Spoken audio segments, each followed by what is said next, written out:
All right. What's up, people? Let me go change my YouTube settings. I have to do literally every time I go live. But yeah, we're just gonna do some VOD reviews tonight. I was thinking about playing, but I'm honestly pretty tired, so I don't want to accidentally run it down. So I'm just gonna VOD review.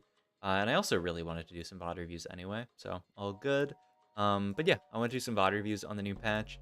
Just get a sense for what people are like doing, basically, because I have not actually looked at anything on the new patch, really. Whoop, that's the wrong one. Probably that one. Yeah, okay, cool. But yeah, like, haven't really watched anyone on the new patch. Oh, I should probably swap to... I mean, it doesn't matter. He doesn't have face cam, so I guess I can do this. I've not actually played at all in the new patch. I played some PvE, and that was literally it. So I haven't actually played a game on the new patch yet. I'm gonna have to play in a little while, or I'm going to decay, but all good. Right now, I'm just focused on getting as good as I can be for the Corrupted Cup. That's the most important thing to me, is just doing as well as I can in the tournament, because LP is fake, but tournament results, now that's actually kind of real. But yeah, I think I'm gonna hop into it soon. Just saying, hey, if you're watching like the VOD for this, you could probably skip a little bit ahead, but just letting people file in. Yo, what's up, sides? How's it going? How's it going? I went to Costco. I stocked up on a bunch of stuff, so we're chilling. Got some fast food, so I'm eating garbage. But hey, it tastes good. And we're gonna VOD review some games of Teamfight Tactics, I think. I probably should just hop into it soon. Or just, you know, like now. And whatever, we'll say hey to people as they pop in. And we'll probably tuberize some of these, so I should do my YouTube intro for them. Oh, and we're starting VOD reviewing Pockygom. He's currently rank 15 right now, 1300 LP. Obviously a pretty good player. So yeah, I guess I should have done that in the YouTube intro, but whatever. Oh, did he intentionally start tier here? I think it's, oh yeah, he went for the tier here. That's really interesting. I should actually just start the review right now, so I can show you guys I'm going for the tier. What's up, guys? It's Eric here. We are doing some VOD reviews of the new patch 13.3. We're VOD reviewing Pockygom right now, and he started a tier intentionally. Also, what's up, Cowboys? How's it going? How's it going? It's interesting to me. I was watching Dish Soap play earlier today, and he was like hard forcing Zoe and going like 5th and 6th every game. So I don't know about the Zoe angle. I was thinking that potentially tier could be pretty good. I also think like theoretically, if you get 1-cost hero augments, GP is like a really good start. The stats on his hero augment look kind of insane. I was also looking at the stats on Anima. I think a lot of the Anima squad hero augments are quite strong now that they have changed the Jinx hero augment. You can sell this for Poppy for sure. Yeah. You hit Rel here. You can hold for now. Hey there, love the reviews. Keep up the good work. Thank you, Lucas. See people running an Uber, Rogan, multiple Lee Sin, Hearts Cleansing, Safeguard comp being spammed today? Oh yeah. If you can get that, it's like insane. Double tier start. I would think about like Rel and think this could potentially be a Yumi game. And you could just go like prep for that. Seems fine. No hero augment for the first hero augment. Silver means there's like a 40% chance of second one being hero, I believe.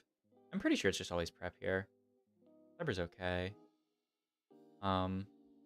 Wait, did you actually reforge something there? I can actually see what his other... No, he didn't. Okay. Just mess around. Yeah, if you can get Cleansing Safeguard, and you just have some tank items built, it's insanity.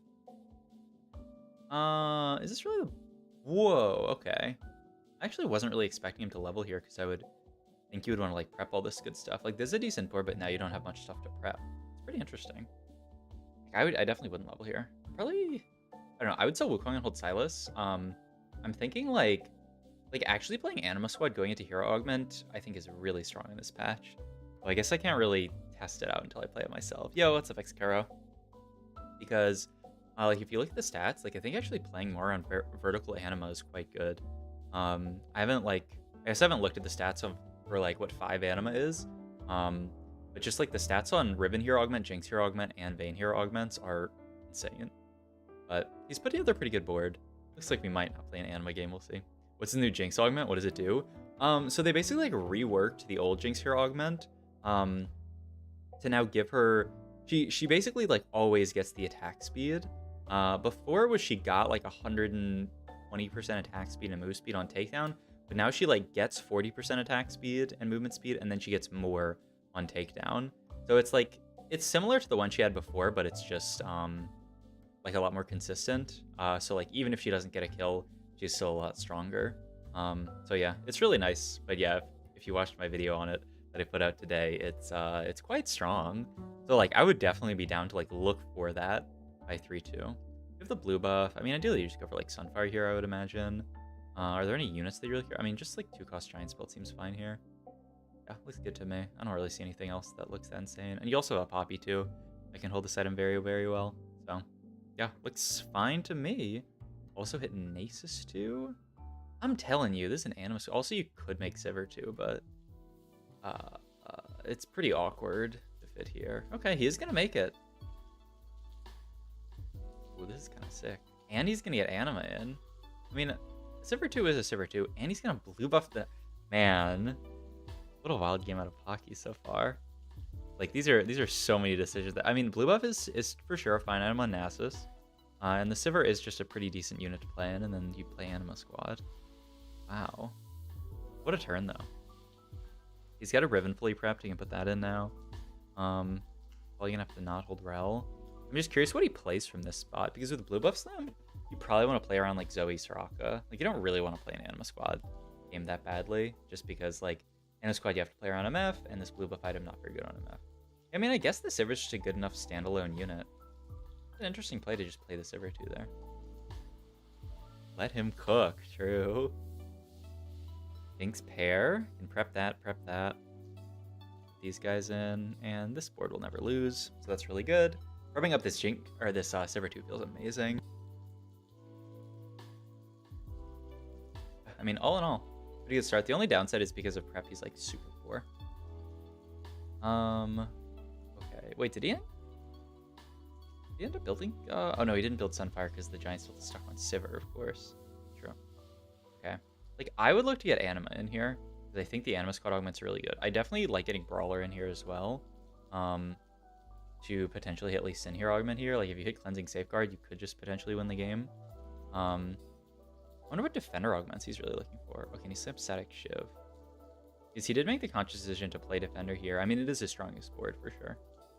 Okay, let's see what happens. It could also just be no hero aug here, and then you have to play for 4 cost, which is the only downside to trying to play around Anima Squad, is that, like, the MF ones, I don't think they're that broken. I mean, Ludens looks really good here. Okay, I mean, oh my god, and hits... He's just gonna win streak this entire early game now. This Riven too. You can get Senna in here. Let's see. And the blue buff Nasus feels really good with this. And then, yeah, I guess you just don't know how to play Anima Squad. You really want to get Sure Shot in for Sivir and then Brawler in. So, yeah, this looks like the board to me.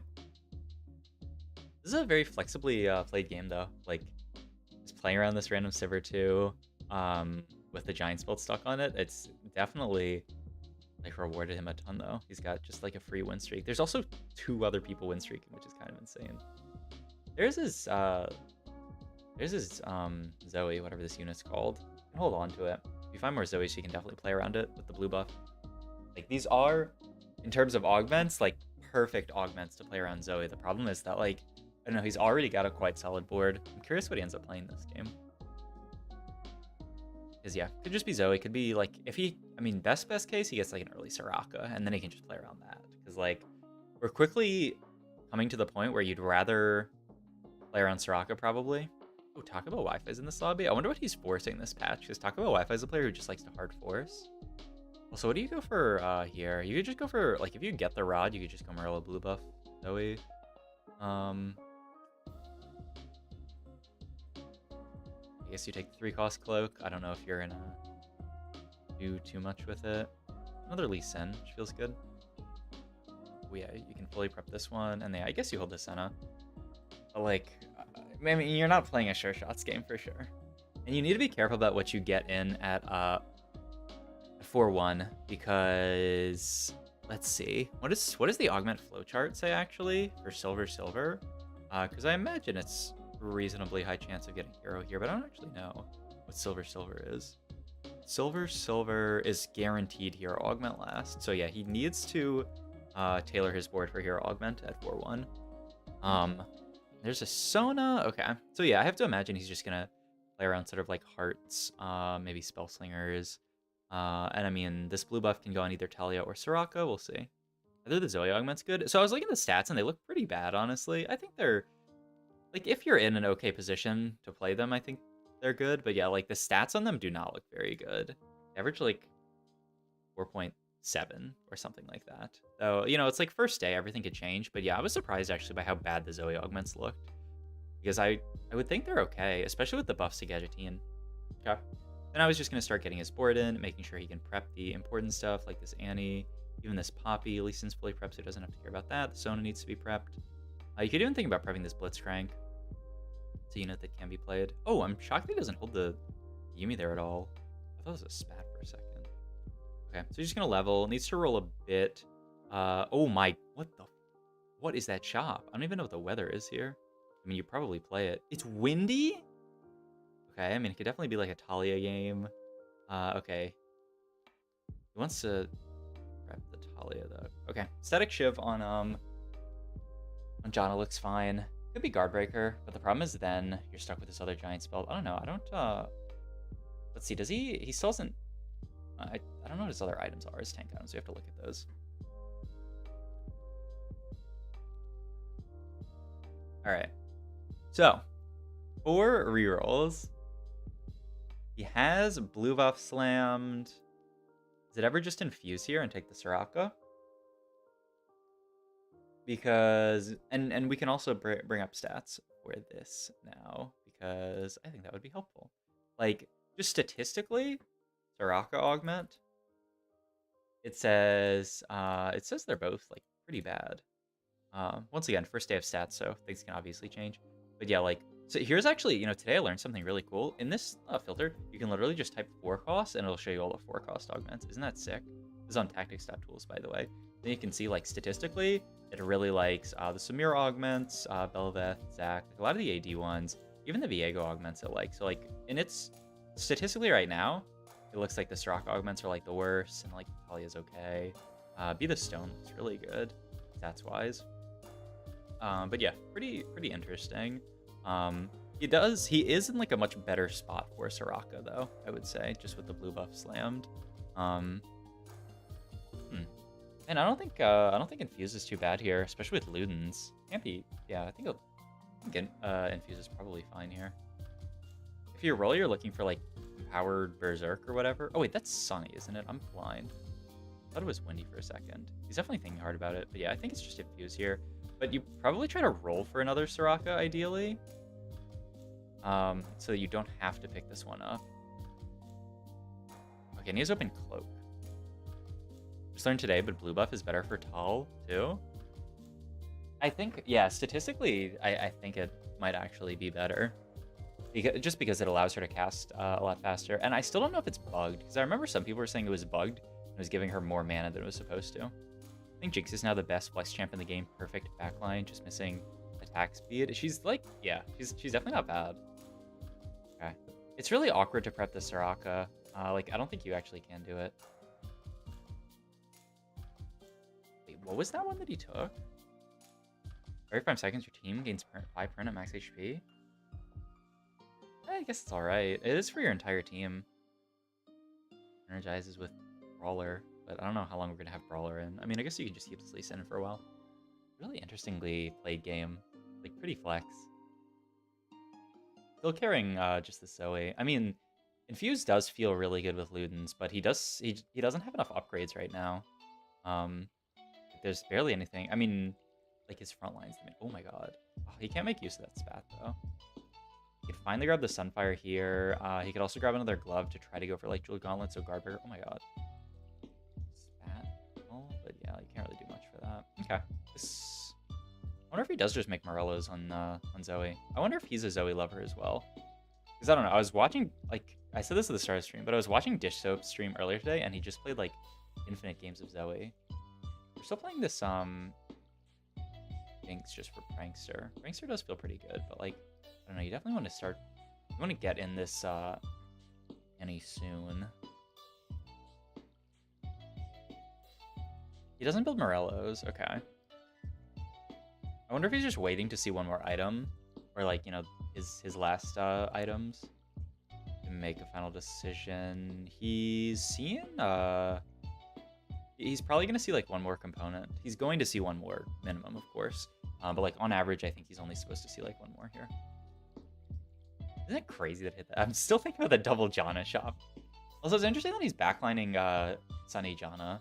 I've seen a lot of people just put her like really, like, sometimes even just frontline. I don't think it's even that bad. But yeah, his board is like, they're just not that strong compared to the rest of the lobby, it feels like. I mean, he ended up taking a 4-cost hero augment, but then he couldn't really like play around it that much because he just never saw another Soraka, which is a little unfortunate. But hey, he's prepping everything.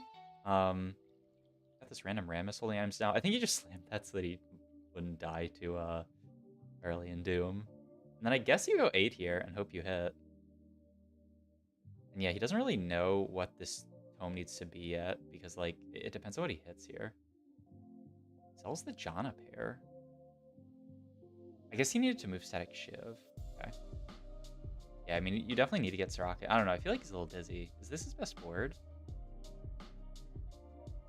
And he's slamming items. I don't know. This is very dizzying. Okay. So, like, I guess the biggest question mark for me is that there's this Jinx still in. Like, ideally, you want to end up getting to Echo for sure. He just hasn't hit it yet. So, I mean, he's keeping Jinx in just so that he has some frontline, but then he, like, has to get the Soraka in because if not, he's playing down a hero augment. Curious that he ended up playing Urgot over this LeBlanc. I mean, admin's not that strong, but getting a 4th Spellslinger in. Oh, wait, no, he has LeBlanc in. Wait, which Spellslinger is missing? Is 1, 2, 3? He doesn't have, like, Talia or anything? Yeah. Wait. Which Spellslinger does he take out here? Oh, he takes out Sona for Soraka, right? Would have just rolled the hero, I feel like is his problem. I don't know. I mean, what would a better hero augment have been here? I mean, I guess he had one of those Talias earlier. He could have like played harder on Talia. Yeah, what's up, Sebastian? But yeah, I don't know about this Urgot instead of 4 Spellslinger. But maybe just doesn't value 4 Spellslinger that highly. I'm gonna Gargoyle here for now. Okay, and then he does end up making the Morellos, and then he just wants to frontline him here. So, second Gargoyles, I guess. Ooh. Okay, he actually wins the fight. Nice. He has to keep rolling. Hitting Soraka too is pretty big. Yeah, there's a lot. Yeah, I do think Be the Stone vertical Spellslinger probably would have been fine. Okay, does end up hitting the Soraka. I mean, it's just I don't know. I thought his position looked a little bit better for. He also didn't have like a Lux or anything to play Spellslinger. Look, and he does end up. He ends up just completely moving items over. Oh my god. Even goes the Morello's Urgot angle. I mean, it's not bad, right? He hits so many units. He doesn't need to put Urgot in so he get better items for Soraka. Oh, I don't know. I think that's like really greedy though. Like, yeah, I don't think you can put Urgot in with the idea of like trying to find items because it's just not at all guaranteed. Yeah, this, for better or for worse, is his board. I would really prefer to just have an Echo in over this Urgot, but he just doesn't have... He hasn't seen an Echo yet. Looking like a 5th angle. Yeah, this game's kind of scary. He's farming up some gold with Urgot, at least. But, I mean, I think this is just a spot where you keep rolling to 0 and try to find your... Like, make your board stronger. Got here. There's a... I mean, I'm looking at, like, frontline item. It goes JG, though. His frontline is a Gargoyles plus 1 cloak. Who's the JG going on? Soraka. Oh yeah, he doesn't need to finish his Soraka items because he has Static Shiv, Titans. Oh man, his items were so awkward this game. Okay, the JG Soraka makes sense though. For some reason I thought he had finished them, but that's... Ooh, okay, that's not a bad shop at all. But yeah, it's because he had the Morello and the Zoe and then ended up moving it. Yeah, he's only 2 items Soraka, but still, he's got no frontline. Oh, okay, there's Ionic finished, actually. He has Static Shiv, but you probably still make it. Not bad. Another okay loss. Yeah, I think Ionic, you just make it. I don't think you can greed for another item, and it's like not even that bad. Okay, and then he's just rolling to 0 here to try to find something. Doesn't even have Zoe in to get Gadgettine in. I mean, he could theoretically put it in. But I mean, to make Zoe really useful, you kind of need to have Echo in here as well. Like, I think the idea between not playing Zoe here is that it's not worth just playing Gadgettine. Okay, he wins a fight? Could actually be top 4? Yeah, like, oh wait, the Echo. Did he always have this Echo? No, he just bought it because it just has the 1 prep stack. Okay, so now we can prep the Echo. I'm thinking potentially like LeBlanc Sona out for just Zoe Echo. Gives you a lot more frontline and gives you the Gadgettine item and the extra stats onto Annie for Gadgettine. And like potentially you could find like a TG here, give it to Nunu, and then you'd really be kind of cooking. Especially if you get like a Zoe too. He does hit Cinder here, which you kind of feel like you have to get in. I guess he got Spore Spellslinger to get Cinder in if he wants to play it though. Ends up selling Nunu. Wow, he sells Nunu here and just still plays the LeBlanc plus Sona. Even just for the Force Spellslinger. Interesting. Reroll. Put him here, and then he's just building Shojin. Wow, okay. What were his other item, or his other options here? From Tome.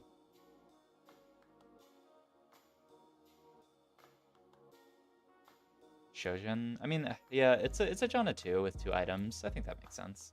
The other option is like get an actual frontline item because he still doesn't have that. Did he move Titans to like I would move Titans to Annie here. Maybe he did that.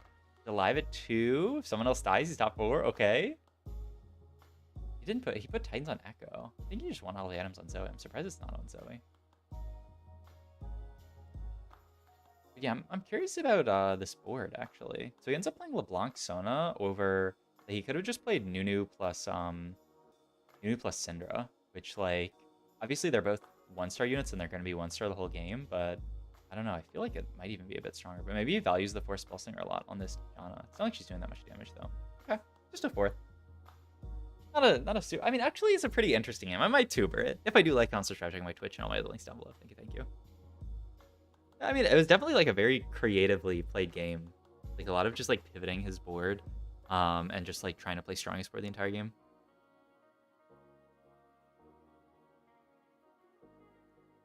It was pretty interesting. Okay. Gonna watch another. What's up, guys? I'm Zarek here. We are VOD reviewing a game from Pockygom, who is currently rank 15 on the new. I mean, he's rank 15 on the new patch, but those were 2 like independent clauses. We're VOD reviewing him on the new patch. Okay. What's a Silas here?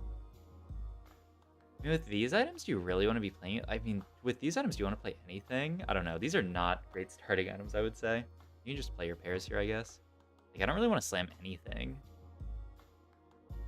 Okay, random Talon too, though. Wow, he's got a lot of pairs. Oh. Wait a minute, he has 4 Talons. Raid Sector? I think his idea is just Talon reroll. Oh my god, 5 Talons? Okay, well, I guess he's just trying to play Talon reroll from this spot, I would imagine. He's not pushing levels, he has 5 Talons. Still, what do you build? Do you just go Hodge? Then what's the sword become? I mean, like, ideally this becomes, like, JG. I mean, I don't think Hodge is that bad of a Talon item. I guess because you're playing, like, Talon reroll, you could just go for the Lost Streak anyway. Talon reroll Vat Chest? Kind of true. Talon reroll with no Talon augment. Let's see how this goes. Because you're never going to hit, you know, there's no 1 cost at 3-2. So... Talon reroll with guaranteed no Talon augment. Can you make Econ here? Yeah. I'm actually a bit surprised. Like, I'm kind of interested in just selling everything. Oh, wait, no. You can't, actually. You want to hold on to this. Like, even if you sell this, this is only 9. You do want to hold on to this. Okay, you'd have to sell Silas to make Econ. We're watching Pockygom right now, who is, like, 1300 LP. He is a player who's been really, like, a really strong North American player for a long time. Ooh, Fiora2? I'm curious about him holding this Blitzcrank this long as well. I mean, I guess I've seen some people play into Blitzcrank. Wow, wait, is Vayne actually stronger here? I thought maybe Talon was stronger here. But, I mean, Vayne's definitely not a bad unit. Ready for some corrupted sub? Yeah, I'm doing my prep. I'm trying to watch all these really good players in the new patch. I wanted to play some today, but I just started too late and now I'm too tired and I don't want to run it down. I'm just doing some VOD reviews and then I'll play some more tomorrow. Okay, so I imagine he wants some kind of Rod here. He already made Fiora2, so it's not gonna like combine. Okay. You take one cost Rod here. What did he end up taking actually? Glove. Glove. This is a okay. I mean that is 6 talents though. Won't lie, it's not bad. I guess does it have to end up being Hodge now? And then he just goes like Hodge JG? I thought for a second that he sold that talent. Is he really thinking about supers? Okay, yeah. I think Hodge. Oh! Ain't no way. Is he really gonna go IE slam? I think he just greed for the JG. It's so much better on talent, I think.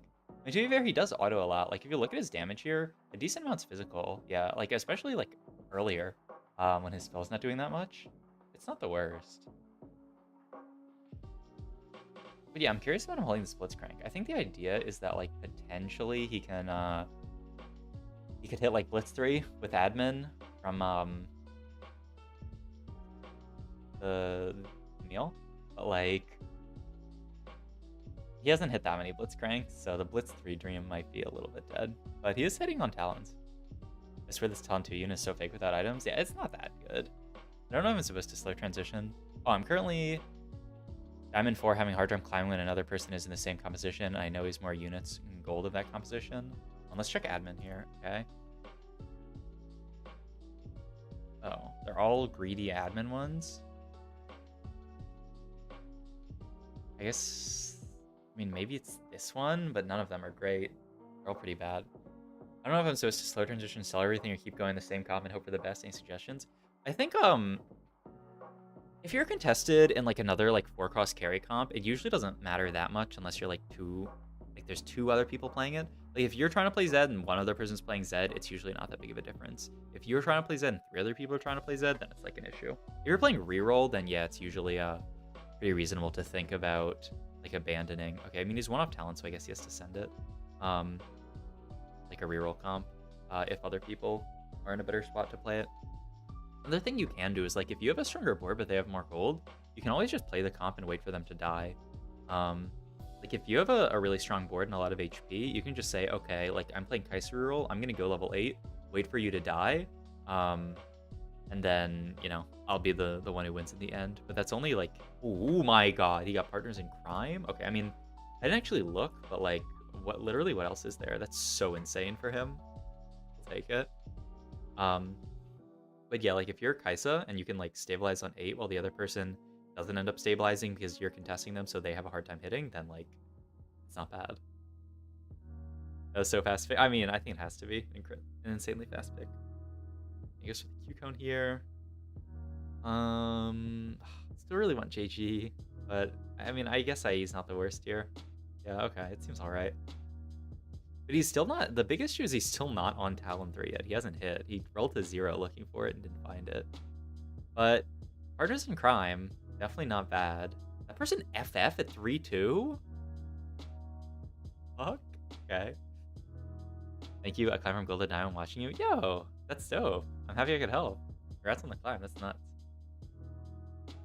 But yeah, like I think when you're playing around a 4-cost carry, like being contested, unless you're like, there's like 2 or more people contesting you is kind of fake. And if there are 2 or more people contesting you, then you can just try to pivot into a comp with similar items. Like say you have like Last Whisper Gunblade slammed and you're thinking of playing a Samira game, and then you see like 2 other people are playing Sure Shots, then you can just say, okay, well like Belveth uses those exact same items, fine. Like maybe this can be a Belveth game. It's really important though to like, if you're doing something that's gonna hard commit you to a comp, I assume you just want, oh no, he's gonna go Guardbreaker here. Yeah, I mean, actually Guardbreaker's really strong in this spot, I guess. But it's kind of hard, it's not that great on Talon, right? Because like, I don't know how many backliners are gonna shield themselves. But I mean, just the raw crit, AD and AP is not bad. But yeah, like, wait, I lost my, man. Okay, this is a pretty unlucky game, I must say. Let's see, what was this? Oh yeah, when you're gonna like hard commit to a comp, it is really important to scout around and see how contested it is. Because like, if you see 3-2 hero augment and you pick like the Kaisa hero augment, and then like you don't scout at all, pick Kaisa hero augment, and then you look around and you're like, wait, I'm through, I contested Kaisa, and that game might just be a bot 4, unless you end up being the one person who like wins out against all the Kaisa other players, all the other Kaisa players. Like it's really important in those scenarios. Okay, thank God you finally hit Talon. But yeah, it's important in those scenarios, like when you're looking at 3-2 hero augment and you're gonna like commit to a reroll comp, scout your other, like the other people in your lobby and see how contested it is. And usually you can tell by like looking at their items, their augments, usually like the units they're holding as well, like pretty easily. You know, like if you see them on stage 2 and they're holding like a Kaisa and an Ashe and they slam static Shiv, yeah, they're probably playing Kaisa. So like usually if you have some level of familiarity with the rest of the comps in the game, you can figure out what other people are playing. Okay, so this is kind of a scuffed spot because it took him so long to hit Talon, but he did finally hit Talon, and his hero augment's really good. Hopefully he gets some insane last augment, but I don't even know what he wants. It's like he doesn't want Jeweled Lotus, he doesn't really want healing. I guess just like Battle Mage. What an insane, oh, he really sells Alistar here for Econ. Oh, but then he just gets Alistar 2 back. I mean, you don't really need this, Viego. Yeah, you just do this, it's fine. Okay. And then ideally you can go level 7. But I mean, I guess like +1 Ox Force would be insane here. Ideally, go sell level 7 and find Aphelios, but that's not gonna happen. So I guess best case scenario, you get like a +1 Ox Force here, and then your boards are really popping. So I guess like IE ends up being really strong. I mean, he has no Sunfire. Sunfire doesn't sound the worst, but it's not the best either component. He's hovering over it. There's really weak components here. I mean, I guess it could be another Q-Cone. I mean, I don't think it's either of these two. So it's either components or reroll. I'd be pretty tempted to reroll this, actually.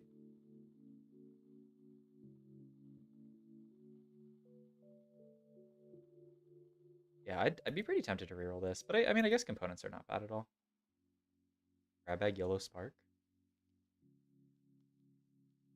I mean, like, the thing is, like, how much do you actually need spark when you're playing around Talon? Because, like, I mean, it's obviously very good on Viego, but, like, Talon's just, like, Talon's job is to jump and, like, kill all the backliners first. And, like, their MR doesn't matter that much. Like, I wonder if it's just Q-Cone here. I mean, he's hovering over the tier anyway. Like, I think it might be Q-Cone over Spark here, just for more damage. Yeah, and then, like, you can go Spark next item. But yeah, I think, like, just legit more Talon damage on backline matters more than Spark in the Talon reroll version. Okay, and then you chill on this level. I think your board's decently strong for this phase of the game. Should be good into these recon players often. We'll see. Hell, Talon went back to whoever was on the back line. Ooh, this is... I mean, he's healing a lot, though, with the... oh my god. With the partners in crime or whatever it is. He's the last unit alive. He is healing so much. Random Soraka here. The admin was so bad, though. I forget which one he ended up even taking. It was like on... No, I don't even remember which one he took. I was talking about one of the AD ones, potentially, if you end up going like Talon plus... Oh, okay, thank God. I thought for a second Talon's ult got interrupted, because that is something that can happen, his ult can just get interrupted by CC. Still though, this fight looks kind of scary. Unless he one-shots... Oh... It's kind of rough fight RNG there. And, that unit... Oh my god, are you... He really wanted that. Okay. Okay, JG looks good here. Yeah, I don't know. One cost Cloak would feel pretty bad to take here. Whereas like JG on double Q-Cone, it's pretty good. Yeah, looks good to me.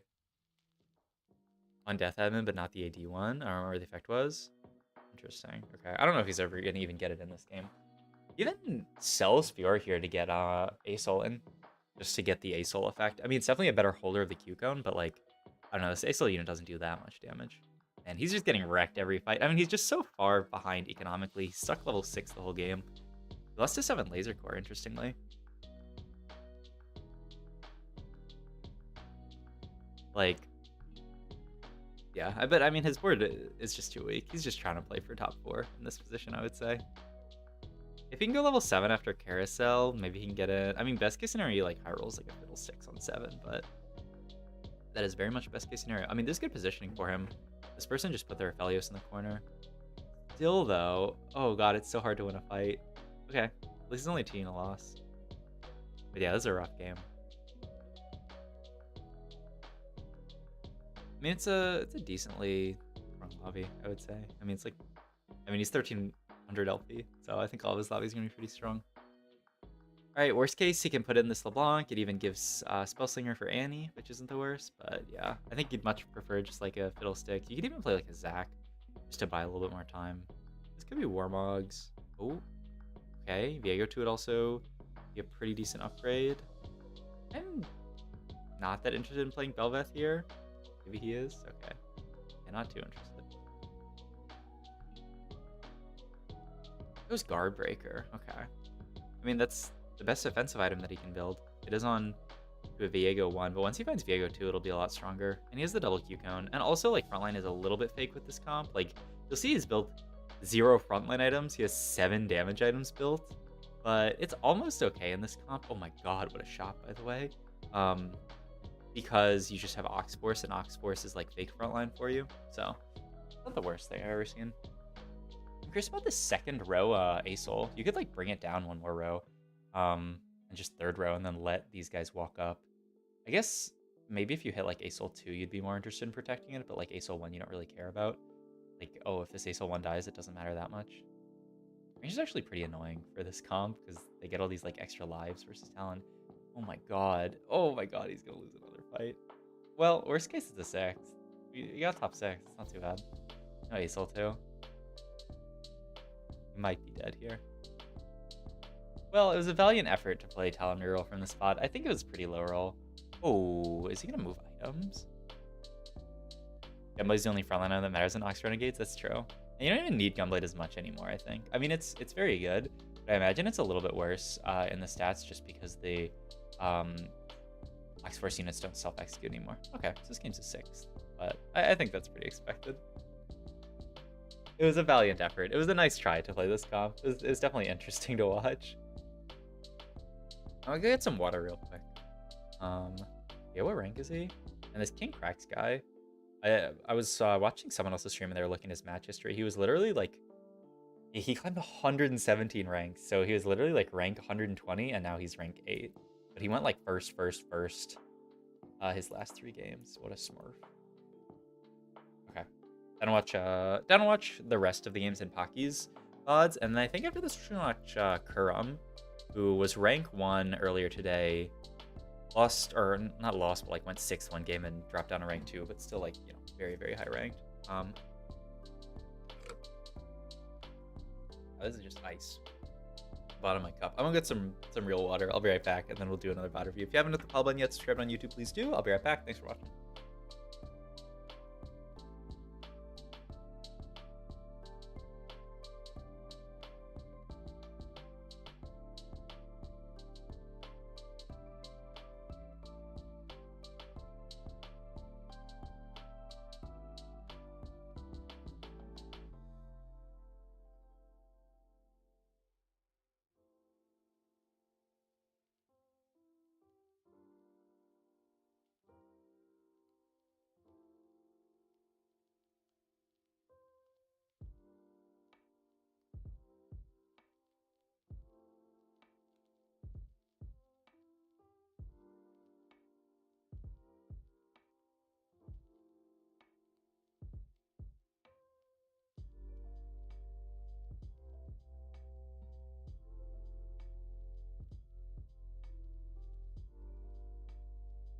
All right, I am curious.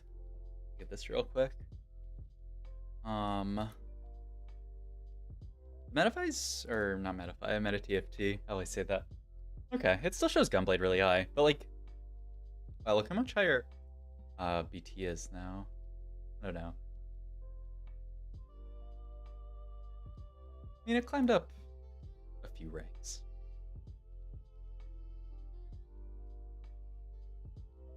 Oh, but Gunblade is so much lower.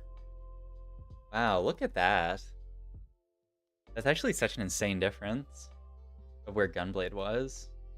It still shows up pretty high in like the builds, but it literally, like, meta TFT literally ranks Bloodthirster higher than Gunblade now, which sounds like pretty reasonable. Yeah, TFT still doesn't list the leasing carrier with the new name. Yeah, I was looking at that. I was trying to find it the other day. Yeah, meta TFT needs to up their game. Cause yeah, when stuff changes, it's not as quick. It's still showing Gunblade pretty high. So like BT at like basically the same. Can I look at last patch's stats? I can. 3.5. I mean, it looks like it still had them about the same before. And it still had them both pretty good on last patch. Interesting. Okay. Definitely think like BT should be a better alternative to Gunblade on this patch because you don't need Gunblade anymore to like heal up your units. But I mean, it's still good. Hat is really good. Oh yeah, Hat is quite good on let's see. I'm showing it here. You can go adjusted place here. It's really strong because like Viego's not a unit that gets AP from any outside source. So Deathcap tends to be better than JG in a lot of situations. You know, like JG's always like way better on like Talia and units like that because she gets a bunch of extra AP, so the crit scaling is really nice with all the AP you have. But Viego doesn't have a lot of AP, so Deathcap tends to be better. It's still 5% more Omnivamp, so it has to be better. Yeah, but doesn't like the shield. Okay. You said chatting, so I'm not even gonna respond to it. All right, let's watch. I think Pocky has 2 more games in this VOD, maybe 3 more. We're gonna watch these, and then literally Kurumx streaming right now. So after I'm done with this, I'm gonna go watch the VOD from Kurum's stream that he's like doing currently. But yeah. What's up, guys? It's Derek here. We are doing a VOD review of Pockygom, who is currently like ranked 15, 1300 LP, very, very high elo. And he's playing on the new patch, so just want to get a sense for how some of the best players on the server are playing the new patch. Aren't taking my bait anymore, Smowage. Yeah, I've gotten too used to it. Holding onto the Lulu here, I've seen a lot of people play this Lulu opener this patch. I mean, Gadgetine's obviously like way better. Heart is actually like really strong. With the idea that you can try to sort of like force the Lee Sin hero augment. Like if you can get Heart in at 3-2, I actually really like it. Just so that you can potentially get a 3-2 cleansing safeguard, and then you know you're off to the races. Like it's too good. Cleansing safeguard is too insane. Could even be a cleansing safe. Oh, even sells a Senna there. Wow, that's crazy. This feels a little bit. He didn't have any laser core before. Oh, it's buffed ancient arc. Wait, what are the stats on buffed ancient archives actually? Oh, wait, is it this? Yeah. Fun fact, you can press like Control P to bring up this little like navigation thing in tactics.tools. Anyway, Ancient Archives. Okay, they still look like garbage compared. Actually, no, I mean, Ancient Archives 2 looks really good. Wait, a 2-1 Priz? Ancient Archives 2 is like quite above average. But Ancient Archives 1, the stats still look too bad. I guess 2 gold's not enough to make it really good. Okay, he does still take the laser core. He does have the Renekton. Man, I'm surprised he even sold the he sold the Senna earlier. Equals a lot of gold. That is very true. Yeah, okay, I don't think any of those admins really matter. Okay, so this is just gonna be a board. Okay, so this is new laser core. 3, 5, 7, 9 are the laser core breakpoints. It being new laser core with these breakpoints, I actually do think laser core crest is like really, really important for playing the comp, or you know, just having some kind of +1 laser core. Because without it, you need to hit a Mordekaiser to be able to hit 7 laser core, which is the spike that you need. You can't really play this comp stabilizing around 5 laser core anymore, I don't think. You really need the 7. I'm curious, actually, that he cracked this open. I was thinking about just a Redemption Slam, potentially. Like Redemption, Last Whisper. If you don't want that, what are you doing with these components? Like, he could have just Slam Redemption or Renekton, would have been fine. Interesting. Maybe he wants Static, maybe he wants Hodge. I guess we'll see. Also, this patch, laser core units no longer benefit, their lasers no longer benefit from Omnivamp. That's a big change. You don't care as much about building Omnivamp on like the laser core units. I mean, obviously you're selling those Rells. In the like worst case, you sell this Blitzcrank here. All good. Yeah, I'm curious about the no. I mean, he could have also just moved it. He could just have Redemption here on Wukong, but I would have slammed a Redemption like 10 years ago. Casey doesn't need it. He's like, I feel like you're looking for Last Whisper here, but maybe you just need to find Static. Played Laser game with PB and played 5 Laser Core for a whole stage before I remembered it was 3, 5, or played 6 Laser Core before you remembered it was 3, 6, 3, 5, 7. Oh, wow. Ooh, another spat wouldn't be bad. Oh, he's just going for it. He doesn't have the sword though, right? But he's just trusting he'll hit. I mean, you still need to go 9 to play 9. But it's not like he can like sneak that in. There's no way he doesn't level here, right? Yeah, they're all quite strong. But I mean, just being able to get 7 in on 7 with 2+1s seems pretty good. Quick guys with a sword trust. I mean, he hasn't seen a single sword yet this game. You know, it'd be a lot more sus if he had like taken like a spat augment and then, you know, like made this laser core crest and he was like playing down the sword. But like he hasn't seen a sword yet, so like the chance of him seeing a sword this game is pretty good. But as I've seen in my own games before, you know, sometimes you just don't hit that one component you need for the entire game, and that's just life. So that could definitely happen as well. We'll say. Yeah, I'm curious about this no HOD or this no redemption slam this entire stage. I think he's just trying to agree for static shit, I'd imagine. 7 laser crystal seems pretty good. Yeah, I think that's the prevailing sentiment, is that like 7 is still very good, 9 is still like almost auto win. I wonder if the stats on 9 went up or down this patch. Okay, I know we're doing a lot of like going out, going in, but like I'm actually very curious. If you go to like traits and then go to like the highest average placement. Wait, where's 9 laser? Does this not have the... Oh, don't hide prismatic. 2.06 this patch. Last patch it was... Wait, why is 7 here?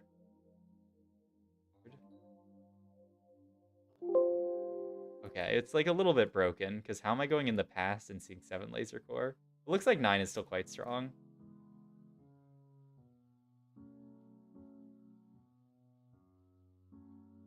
All good, all good. Wait, hide pers- I on hit. Okay, okay. Yeah. I think the past 7 was 9. Oh, that probably makes sense. I didn't hide the prismatic in the old patch? Wait, I didn't want to hide the prismatic, right? Not that. Stats. Traits. Unhide prismatic is what I want. So that I can see this. 13.1c. Do I have to do it and do it? Like, see? It doesn't show up still. Okay, whatever. Whatever. In any case, okay, so he's trying to tailor augment here. I mean, you just want laser core augment here, I'd imagine. He slammed... Okay, wait, I'm going to go back and look at items, because his items were pretty awkward here. I ended up getting... Wait, did he get dropped double rod? Yeah, he did get dropped double rod. It's not the worst in this comp. It could be Ionic Spark. It can be a lot of stuff, but it is hard to make use of. I do like this, this Morello's. Isn't big enough sample size yet. That makes sense. I mean, it is literally the first day of the patch. He's really going to play Defender here. I mean, you have a lot of rerolls. I guess it's okay. Only 6 lasers, 2.29 average. Okay, yeah, that makes sense, actually. That sounds very incorrect. Okay, so it's gotten better then. 2.29 to like 2.09. All right. 3, 2, 3. We have 4 rerolls to work with. You can take Into the Night, but then you have to play a Vayne the whole game. Giving you an Edge of Night is not bad at all, though. You can take Core Formation. I think when you're playing this comp, if you just look at augments, like at 3-2, like best possible ones, especially if you look at like 2 cost, are like Spirit of the Exile is very strong. I don't know how good the Senna one is, actually. I don't think it's that insane, right? Oh no, it actually is really good. 4.35. My god. Okay, maybe just take Core Formation then. Roll for Yasuo. Core Formation also gives you a Senna that you don't have. The set's gonna look really good. But okay, and now like you could even go further into the data, go into this, and then see like what units do you often play with core formation that are really strong. It looks like this is actually pointing towards like a center reroll angle. Like something like if you just look for laser core. Oh, looks like core formation with laser core is not it. Like if you're playing core formation, you do not want to play around laser core. Yeah, you want to play more around like the sure shots or literally just like center reroll. Okay, so maybe we don't take core formation. Let's just roll. I mean, you only get to see 4 2 cost is the problem here. But it's still pretty likely you'll see a Yasuo here. You seem to have taken core. It's not even that bad with the assumption that you're gonna hit 2 spats. Oh, okay, he does actually go into the knight here. Interesting. Really? I would just put on Kale personally, especially with the laser core spat on her. Okay.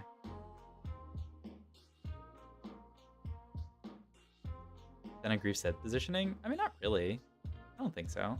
Like, you can hacker Zed away with like the Senna next to him.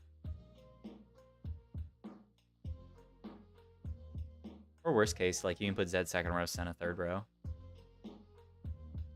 Okay, so he goes into the knight. I don't think it's that bad. Like, it's pretty reasonable that you play in this entire game with a laser core spat, and then if you get another laser core spat, which is the plan, then you can, you know, like still play hacker like Zoe. You can play like Vayne plus Zoe as your +2 at level 7, and then still play 7 laser. And then at level 8, you can get another good stuff.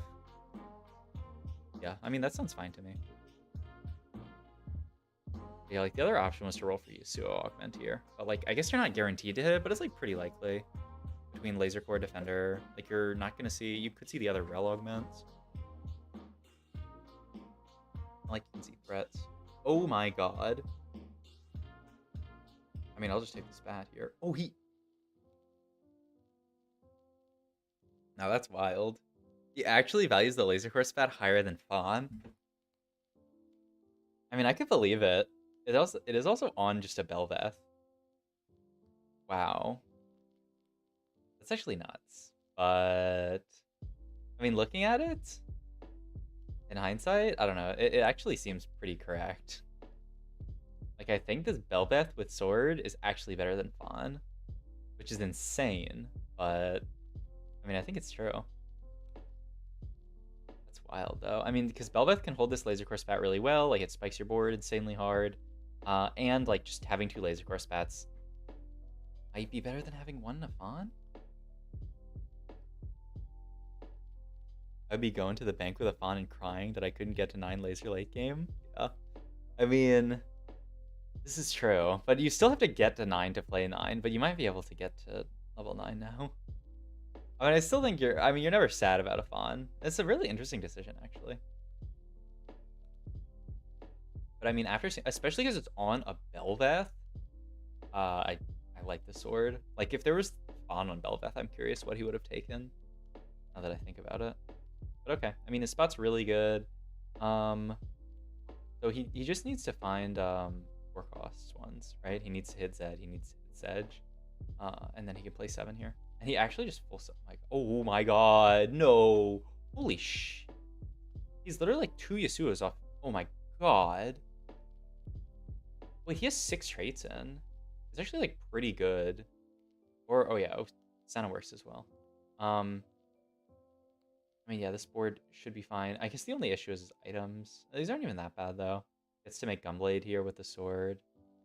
Misses, but I mean, like, Hacker Emblem's not even that bad. Hacker Emblem on Yasuo.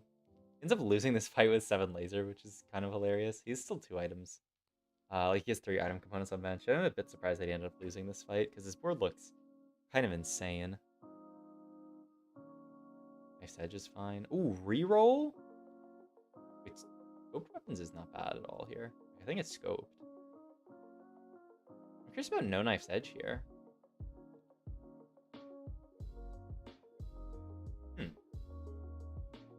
I mean, I guess he's just trying to reroll for laser core +1 there, because if he hits that, he legit just wins the game. I mean, I guess it doesn't... He's rolling for gold, right? He's never going to hit, like, the silver +1. So even if he does, he still has to go 9 to play 9. Yeah, I wonder about that reroll. I mean, I guess knife's edge is not that good. Yeah, I mean, this board looks really good. I am surprised that he's literally 2 loss here. He's 1 off Yasuo 3. Okay, finally hits Zed. Is definitely better than Senna. Oh, he sells Senna there. Just saying, okay, like, I know I'm not actually going 9 from this spot. Move off Sedge. I would have thought, like, just Hodge Zed, but... And the other tier becomes, like, Redemption or, ideally, like, Protector's Vow. I think the big issue is he's just lacking on frontline right now, but, I mean, it's still not a bad board by any means. Can't get laser +1 there because he was offered... Oh, he already has laser +1. Unless you mean something even more bigger brain than that.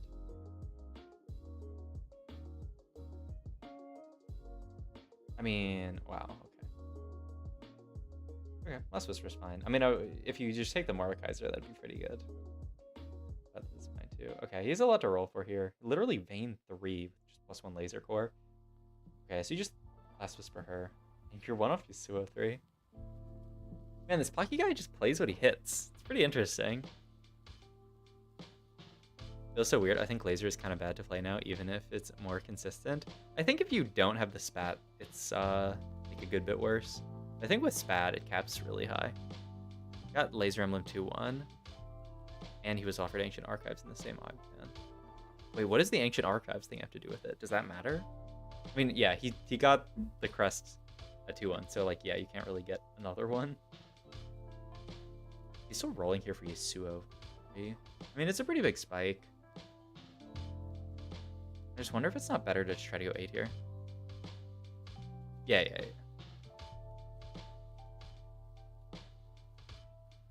Yeah. Okay.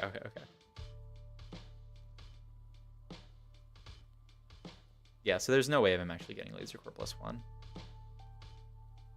Or, I mean, there's no Laser Core +1, but him getting offered another Laser Core spat. Laser Core Emblem. Yeah, it's so wild to me that he's stuck rolling at 7 this game. Like, I would think Laser Core, and like, I don't know. I mean, there's a lot of good stuff for him to hit at 7, but I'm just curious about him rolling here. Like, I think he might be stable to go 8. There's Protector's Vow. And I guess you go blue buff for Shojin on Vayne. Man, this Pocky guy does not like building frontline items. This is what I've learned from his gameplay. Like, I would definitely say, like, myself in this position, I'd be like, I have enough frontline items, I would like a Protector's Vow. But I mean, I guess, like, she's probably going to get the Sejuani's always going to get 1 cast off. So maybe actually the Shojin Vayne here is fine. Pretty interesting. Okay, now he can level up. There's a random Fiora just to get 4 duelists in. Not bad at all. And it's a meta frontline. Okay, so this is just his board for now. I mean, still, from this position, it doesn't seem that unreasonable that he can go 9. The big thing he needs here is Sedge too, because his frontline is still a Fiora 1, a Sedge 1, and a Renekton 1.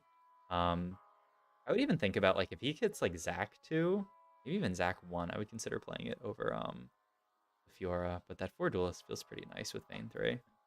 Like, he really just needs frontline very badly here. Yeah, I don't think you have to roll that much. I mean, the Yasuo helps a good bit with frontline. Okay. If he can get to 9, he needs to refind Senna. But he can get 9 in. But yeah, I imagine if he gets to 9 with 9 laser and a Vayne 3 and a Yasuo 3, that he'll just win the game. But we'll see. The hardest part is obviously getting to 9. He's still losing fights. As to this, I don't actually know what board that was. A lot of people, oh my god, so many people live. Literally everyone live at 5-4. There's options here. And they're quickly going away. You could take the Mordekaiser with IE. I would be really trying to get Warmugs here, or even Redemption. Okay, I can't get any of those. You could always just take Sejuani with Death Cap for Sejuani pair. Yeah, I think that's your best bet. You also have Remover still. You can even move it over to Yasuo, and now you just get the Sedge pair. And yeah, then you roll for Sedge too. Oh, you don't have to use Remover. Abuse the bug, abuse the bug. Oh, he did. Okay, lit. I don't know if he did it on purpose. Okay, so there's a bug this patch. Oh my god. There's a bug this patch where if you combine units, and like the unit being combined is on your bench, you will, like, the items will pop off. So I believe because that Sejuani with death cap was on bench, it popped the death cap off. Bug abuser SMH. So they said in the chat for the tournament, the Discord, that like people are allowed to bug abuse it. So I'm down. Even now with Sejuani 2, he moves blue buff over. That kind of makes a lot of sense. Because like the Sejuani's still gonna get one cast off pretty much every fight now that she's 2. And now you can just move it over to Yasuo. Wow, that's smart. It's still so hard for him to go 9 now, though. It's a feature? Oh, I don't know if it's a feature. I mean, I think it might be a feature in the future, but it was not in the patch notes at all. So I don't think it was intended to go live here. But, I mean, I'd maybe be down for it becoming a feature. How could they really enforce if they ban the bug? Yeah, I mean, it would be really hard to enforce. So yeah, I think it makes sense for it not to be banned. I'm down for a ZZ Rot. Warmox is also quite good, though. But just frontline. I really like ZZ Rot because you have no frontline right now. Yeah, I like that a lot. Alright, being chill. Go 9. See if you can win out. You are so healthy compared to Lavi. Or was shocked when it happened in PV, so I thought it was a feature. Wow. That's interesting, though. He was completely shocked. I mean, like, a lot of people, I think, see it and they're like, oh, wait, this is kind of sick. I can just pop my items off. But, like, I don't know. I don't know how much they want TFT, like, picking where you put your items to be, like, a huge, like, decision. Like, being like, oh, shit, I put my items on this carry. Like, now my game feels really bad because it's hard to pop them off. I'm down to sell the... I mean, I'm down to hold Senna here. Because, like, if you can get to 9 and find Urgot, win the game. But, like, I don't know. Maybe the idea is that he's just not getting to 9. Like, there's not going to be enough fights left. He has to win... Yeah, I don't know if he's... I don't know if it's actually even possible for him to hit 9 this game. Considering the health totals of everyone in the lobby. So I guess you don't even hold the Senna. You just roll down next round. I find clip and post in the Discord. I'm down. Alright, but yeah, he can't really go 9 here. But does he have any upgrades to hit even? It's shocking how weak his board is. I mean, he's the highest HP in the lobby. I mean, yeah, I guess he's not like winning the entire game. I don't think 7 laser core is supposed to. Like, I don't know. I think it makes sense to me that this board's a 3rd. Or maybe even like a 2nd HP wise. 3rd? Yeah, I think it makes sense that board's a 3rd. Is in clips? Hog, thank you. Also, pretty cool laser core game with a new laser core. If you enjoyed this video, like, comment, subscribe, check out my Twitch. All my other links down below. Thank you. Let's check out this clip real quick.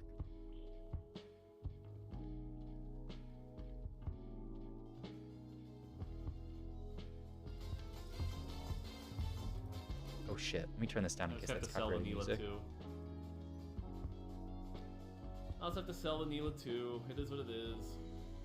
Oh, it makes Neela 2 and then pass it off. He's like, oh, I'm gonna have to sell her to get the Gym Knight. This feels like if I can get Samira 2, I'd have a shot. Why did that pop off?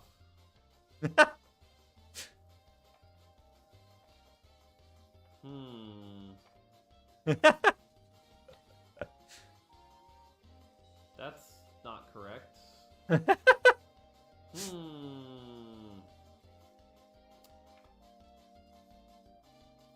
That's not correct.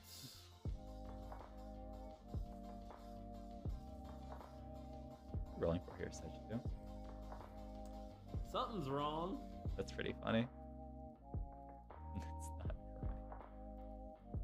correct. Off topic, tactics.tools would suggest to place me and look into unit stats. Wait, which part are you talking about? Like, are you talking about like their items? If you go to Viego and you see like adjusted place, I think if you hover over it, it says actually. Wait, does it not? But I mean, I believe adjusted place is how that item like impacts their placement.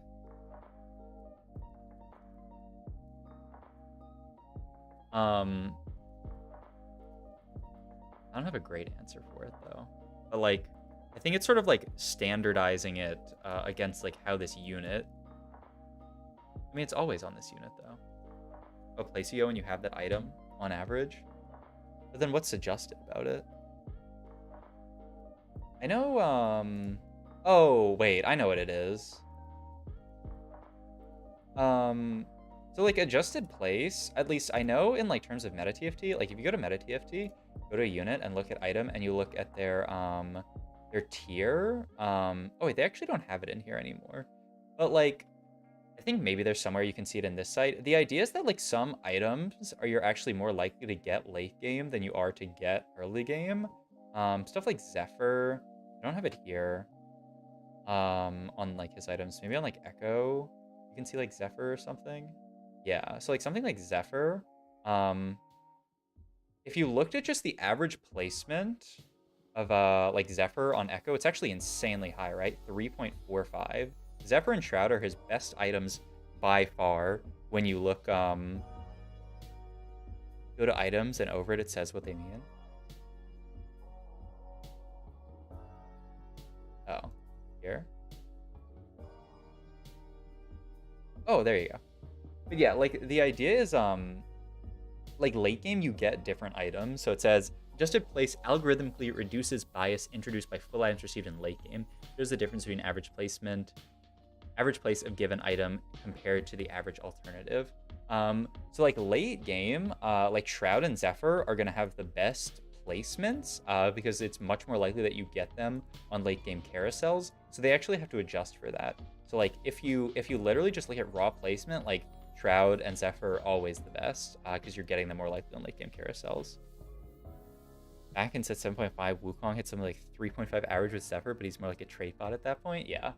Like Zephyr is always going to look better in the stats than it actually is on units because you're more likely to get it late game. So they actually have to adjust for it.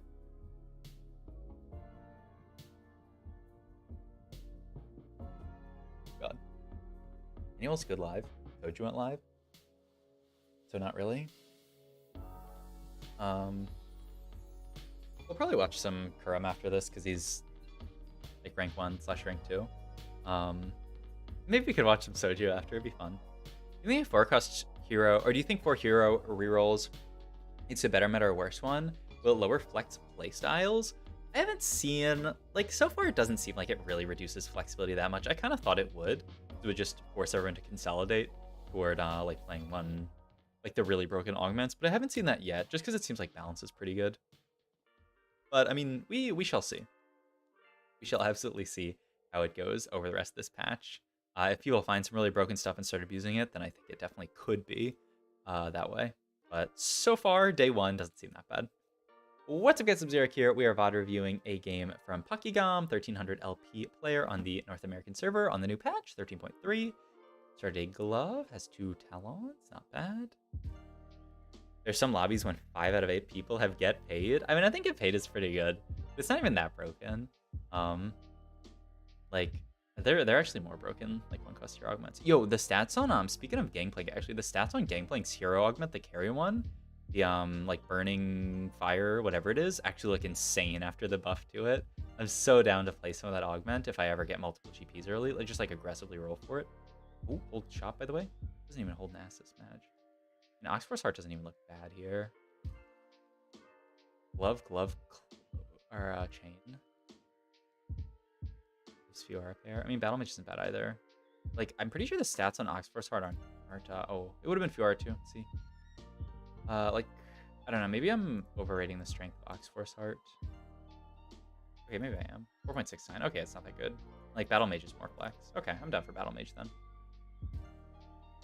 Flaming Ricochet. Yeah. Oh, I want to play a Flaming Ricochet game this patch. Theoretically, you can make 10 here, but good. This board looks good. Okay, and this will hopefully kill a unit. Maybe even 2 in this fight. Okay, yeah, definitely not. This Talon unit. This Talon unit 2-star is really good at killing units. At 1-star, he's very bad at killing units because he just jumps away from the units your team's focusing.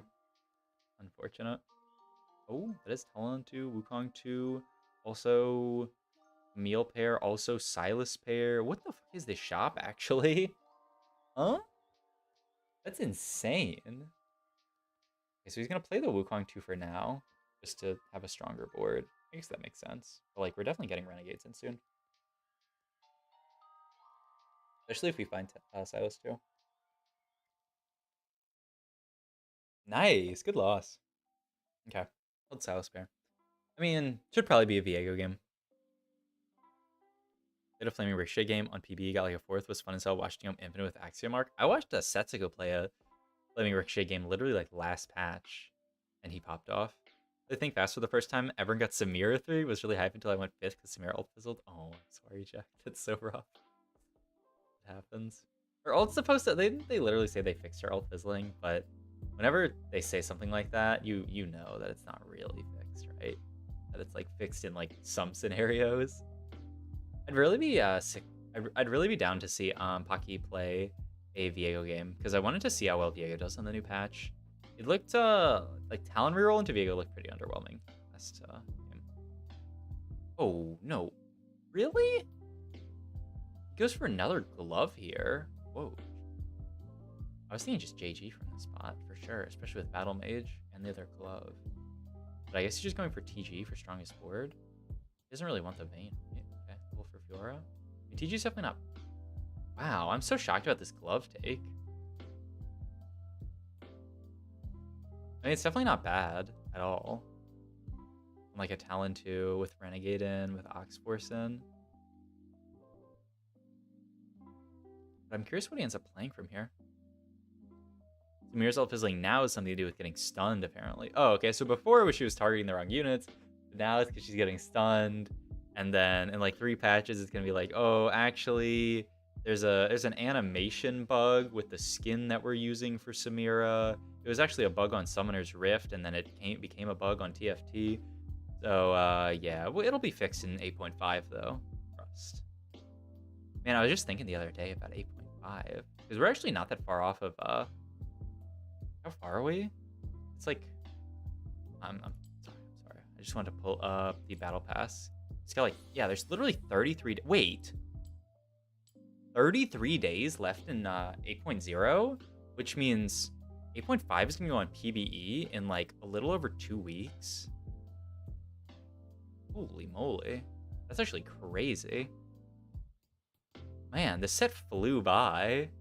I felt like we still had like, I mean, we still have a month in the set. We have like a third of the set left, but it's so wild. Also, the last third of the set always feels like kind of fake because, you just not make gold there? Do an instant replay, I guess. This isn't econ. This is 9 gold on bench. It's so bad. It feels like it flew by because everyone took so many breaks as a bad balance. Oh, I did not take breaks. This is my set with like the most games played, I think. I actually spammed games this set. Honestly, like balance wasn't insane, but I don't think it's been that bad. It's not been perfect. But like, yeah. I don't know. Maybe I just see TFT with rose-tinted glasses. You may be the only one. Look at BoxBox. What's BoxBox's IGN right now? He literally changes it like every 45 minutes or something. I was on his stream other. It's like Ooh Pog or something like that. Something weird like that. Okay, the +1 Renegade's obviously really good. Ooh Bob, of course. Yeah. Because BoxBox always has infinite games played. I accidentally looked up BoxBox on Korea. Ooh Bob, 652 compared to what was 7.5.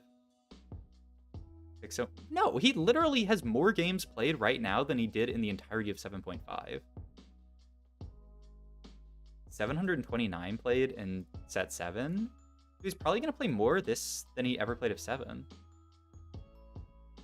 Box was infinite ending stream earlier because he's tilted. Okay, the one thing I think, like, I'm obviously like worse than some people who play TFT at the game. You know, like, okay, we should probably pay attention to what this is. Oh yeah, I'm down for just on kill killer. It's 750 games in set 6. That someone's low because he had training for chess boxing. Oh, that makes a lot of sense actually. Yeah, and 7.5, I definitely that was the set where he was literally like, you can't play flex. This game fucking sucks right now. But even set 6 is like, it was around the same amount, I think. Like he's on track to play a lot this set. But yeah, like the one thing I think I have over a lot of other like TFT players and streamers is that I don't get tilted very hard. You know, like I was watching DishSoap stream today, and like, my God, that man's a god at TFT. But one person in chat is like, "Hey, should you have played like this unit instead of this unit?" And he literally for like 20 minutes is like, "Okay, the fact that you phrase this way, saying that you basically expected yourself to be right, is so tilting because you did this," and I'm just like, "What's going on?" But I mean, I respect him infinite as a player. I think he should probably maybe just not even read Twitch chat, honestly. Go back and watching Sect 7 play 7.5 games. I miss Seraphine so much. Violet, you're legit a Seraphine. Look, it's in the past. You have to let go. What's the most flex set overall? I thought set 4 is pretty good with the Chosen. Oh, I didn't really play. Like, I only really started playing a lot of TFT and... Oh! What a tier slam! Wait, but he ended up... Doesn't he want to lose this fight for loss streak, though? Like, was that even good? Like, wouldn't you prefer to lose that by 1 unit? Why did he do that? It looked really sick. But, like, I'm pretty sure he wanted to lose that.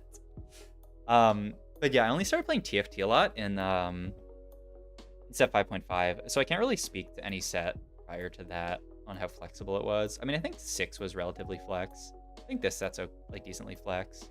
7 was not very flex at all. 7 was legit 2-2 or, you know, 2-1. Your hero augment. Okay, that's my comp. I literally see my 2-1 hero augment. I know what comp I'm playing for the rest of the game. For like the entire set. And just like with the way augment works, like specific augments work, that will be just like sort of a like more of a thing. But like obviously it's much less this set. Okay. Rolling down for 1 Viego here ideally. Double Soraka. Really just wants to see 1 Viego. Okay, there's the 1 Viego. So yeah, he really slammed TG just for board strength here on this Talon and just said like, okay, I'll find stuff later. And then he ends up getting these rods. I think one of the biggest things about A is that that's one of the biggest things in 8 that people think has going for it. It appears to be super flexed, not as much as it looked. Yeah, definitely a bit. GG Gunblade looks amazing. And ideally look for like Ionic here and you make like Sunfire.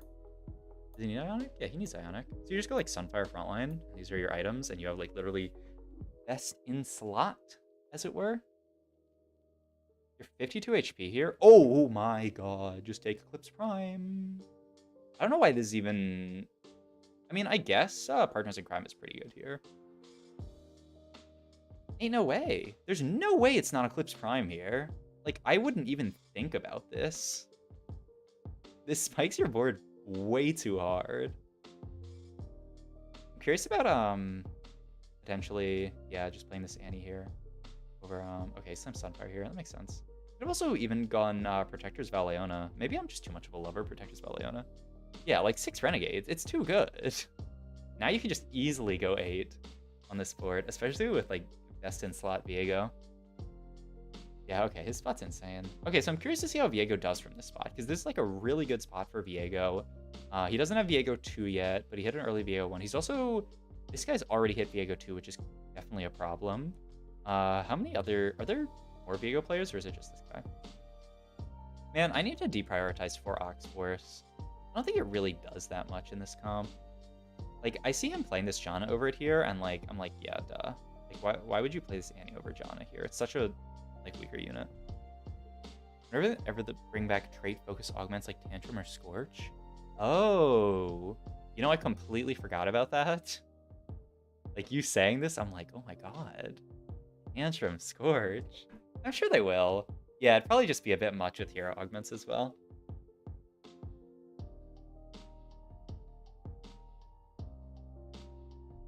Alright, now you can level for the Annie. And then Bing chill until 5-1, and then you roll. Yeah, Windy is good, but they literally nerfed Windy this patch, right? Oh, that's an Aphelios too, huh? At least you didn't fight him.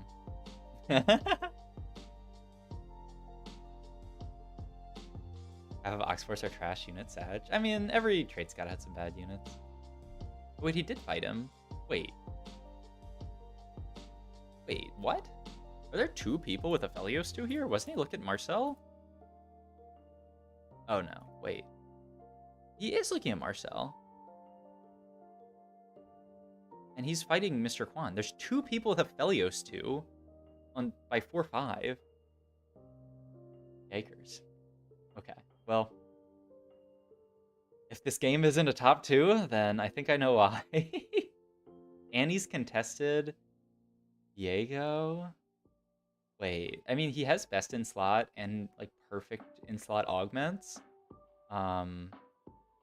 But Jesus, he had to fight the 2 Aphelios 2 players back to back. At least this fight doesn't look that bad. Yeah. Honestly, like, okay, yeah, he's never winning this fight. I mean, with Viego 2, maybe he wins that.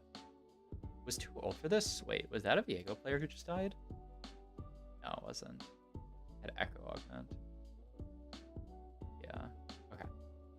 Yeah, it's kind of a scary spot to be in. But I mean, you just have to roll for Viego 2, I think. That person has 2 Viegos, and is that the only or 3 Viegos, I mean? Is that it? Because if it's only 3 out of the pool, then you definitely just roll for Viego 2 here. And like, I mean, I guess best case scenario, hit like a Jana 2 or something.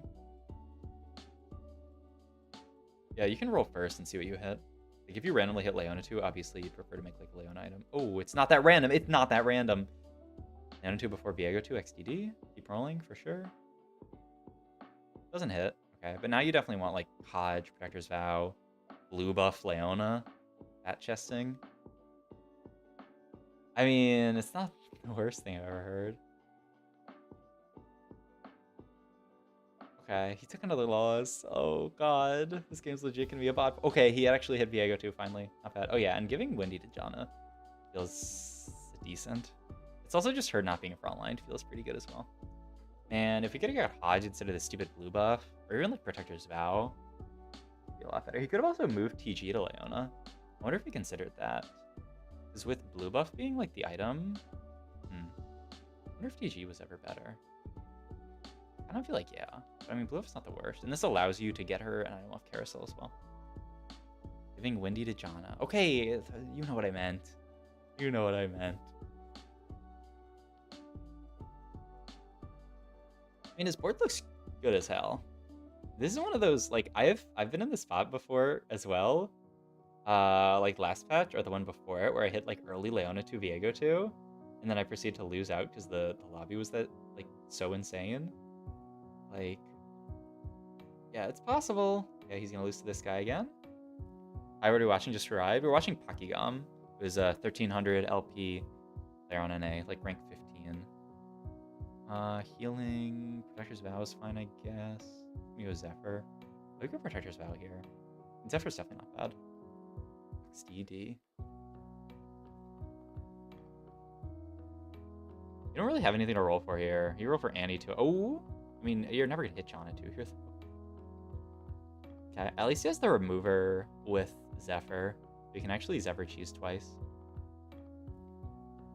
I think we're watching 6 Renegade Leona 2 go bot 4. Oh god. Oh! Wait, how smurf was this? Zephyring opposite side with Viego here. You Zephyr this, and Viego ended up actually walking all the way around to auto attack here and then go on Aphelios, and you actually win the fight. Wait, he does win off that, right? Wow, what a sick out position. Like, that legit just won him the fight. Like, that's a very losable fight without that positioning. And now we can just remove it and potentially do it again. Ah, that was really slick. I like that a lot. Yeah, Viego positioning does actually matter a bit. Because he does have a range. Like, I was always, I don't know, I've been talking about it recently and being like, like, how much does Viego positioning, like, actually matter? But, like, he does have a range, right? Like, he's never just going to jump across the entire map and ult here. He has to ult within, like, I don't know, 5 hexes or something, 6 hexes, something like that. Just killed another person. Is it top 4? Ooh, it's a top 4. All right. The Viego, if you hit everything really hard, definitely still playable. And this is an insane high roll lobby as well. So to go top 4 even in this lobby, I think is pretty good, I would say. I guess to be fair, like, he hit Leona too as well. But, like, I don't know, Aphelios too. Oh my god, Gunblade's really good. Really good. Okay. I mean, yeah, I think you just roll down here. Try to hit your 2-star Jana. Hey, I don't think we're hitting Viego 3 this game. Yeah, I'm down to keep rolling. It's not that insane, but it's good enough. Where's my... The end of this song is just silence. I got trolled for a second. Like... Wait. Yo, he beat this guy as well. Maybe it's a win out angle against the two Aphelios, two players. I mean, the thing that sucks a little bit is he's never going to find an Aphelios. Now there's 6 out of the pool. Pretty unlikely. Yeah, so just hitting a front line is really important. Okay. Yeah, I was so interested to see how Viego would do this patch because, like, they changed it so that he doesn't fizzle as much, but also, like, the change that his ult is centered around his target, not himself, I think is actually a reasonable nerf. 4, maybe top 3 if this person gets a big... Oh, it's a 4th. Okay. This is a really interesting game, though. I was with you if you guys like this video. Like, comment, subscribe, check my Twitch down below. Thank you. YouTube big spike. Okay, it's one more game. I think I'm just gonna go watch, like, Kurumx. This game looks kind of sick, though. But too late now. I've already spoiled myself on it. But yeah, Kurumx was streaming. So we can just go watch him.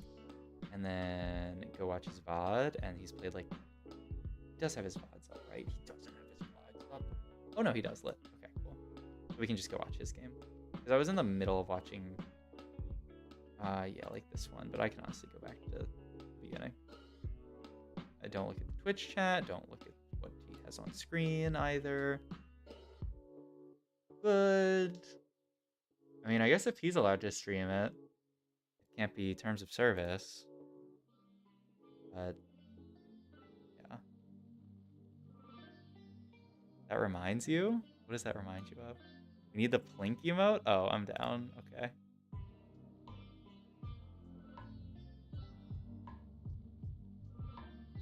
Plink's been taken over. Is it this one? I mean, it says Plink and it's got the cat. Use emote. Alright, Plink could be enabled. There you go. You can Plink to your heart's desire.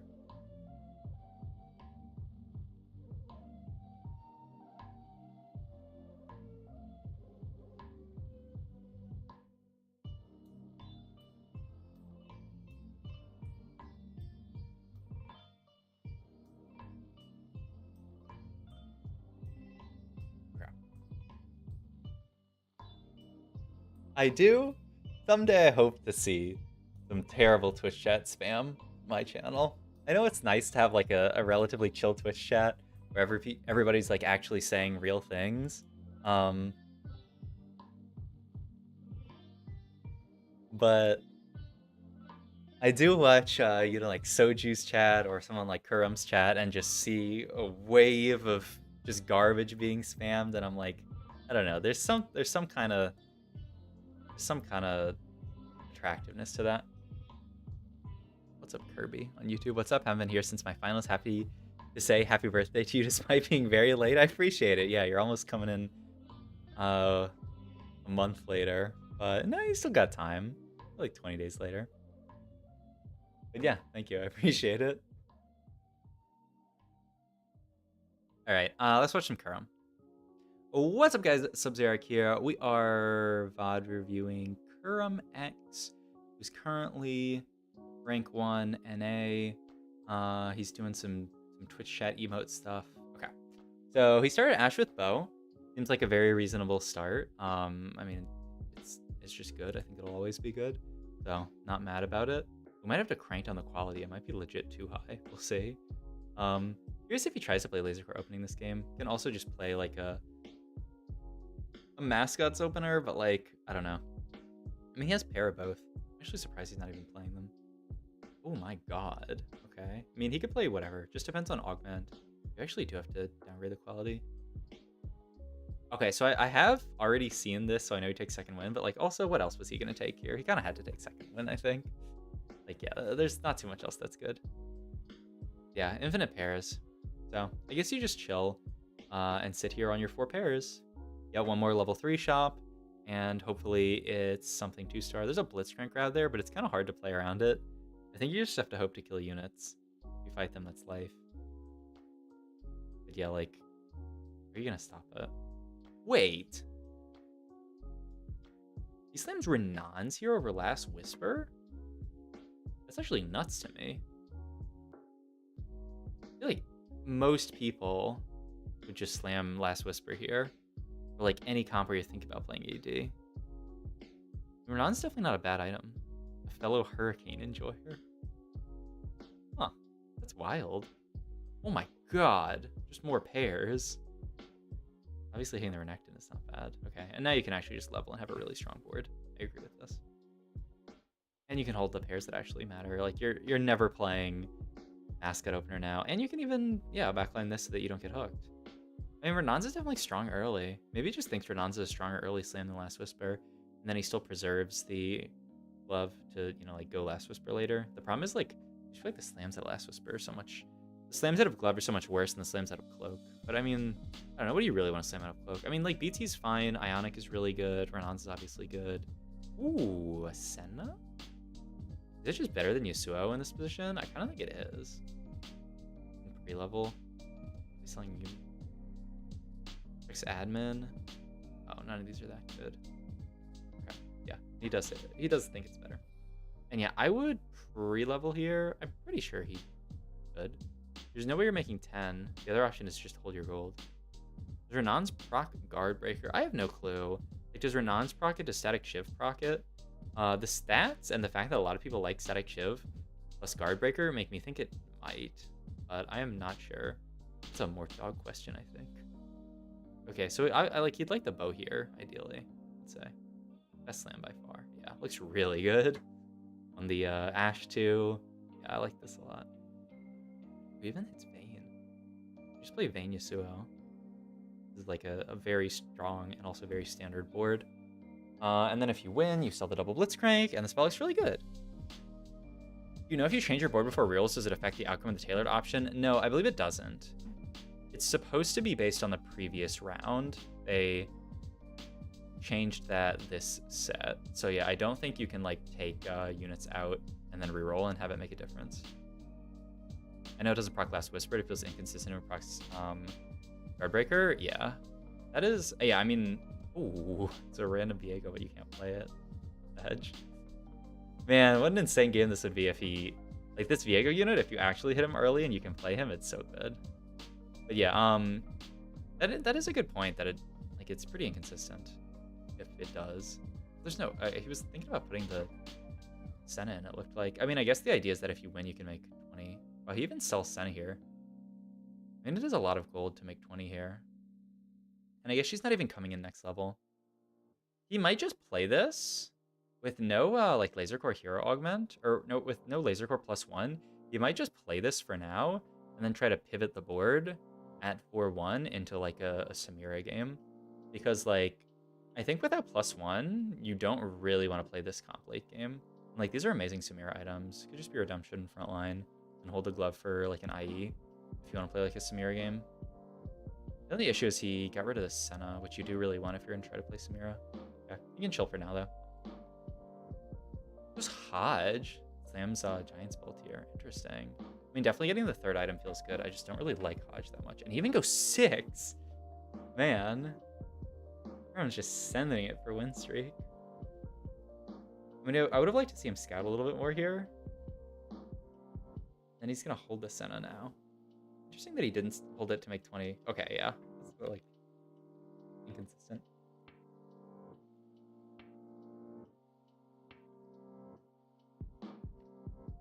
Shoot, I guess it has to be Sunfire, or it could just be reroll. Wait, I'm down for reroll, actually. Especially with the fact that we get all the hero augment rerolls. Like, none of these are very good. Oh, Jeweled Lotus? Yeah, I'm down. Oh! And Sejuani drop is not bad. Is Rammus better than Nyla here? I kind of think Nyla's better. Maybe that's wrong.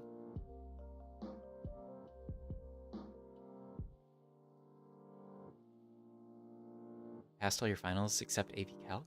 Not gonna lie, mistaking Calc classes make me feel smarter. Yo, Calc is kind of lit. I did AP Calc when I was in high school. It was pretty fun. A good time. I never did the one after that. It was like Calc EC or something like that. I never did that, which was like Calc 2, but AP. I was too much of a coward, and I just did like AP stats instead. And the guy's +1 Gadgeteen. Imagine he had sold Vayne instead of Senna. Why is your Lotus good with lasers? It's not really that good with lasers. It's like middling. It's just like kind of good with everything. Like if he wants to, like it's just sort of a very generically good augment. Like I think it's quite strong if you want to pivot to like a Samira board. Like I would not be that surprised if he just pivots like Samira or even like Velvet, actually. Now seeing this Bulbapeem carousel, but he's probably not gonna play that.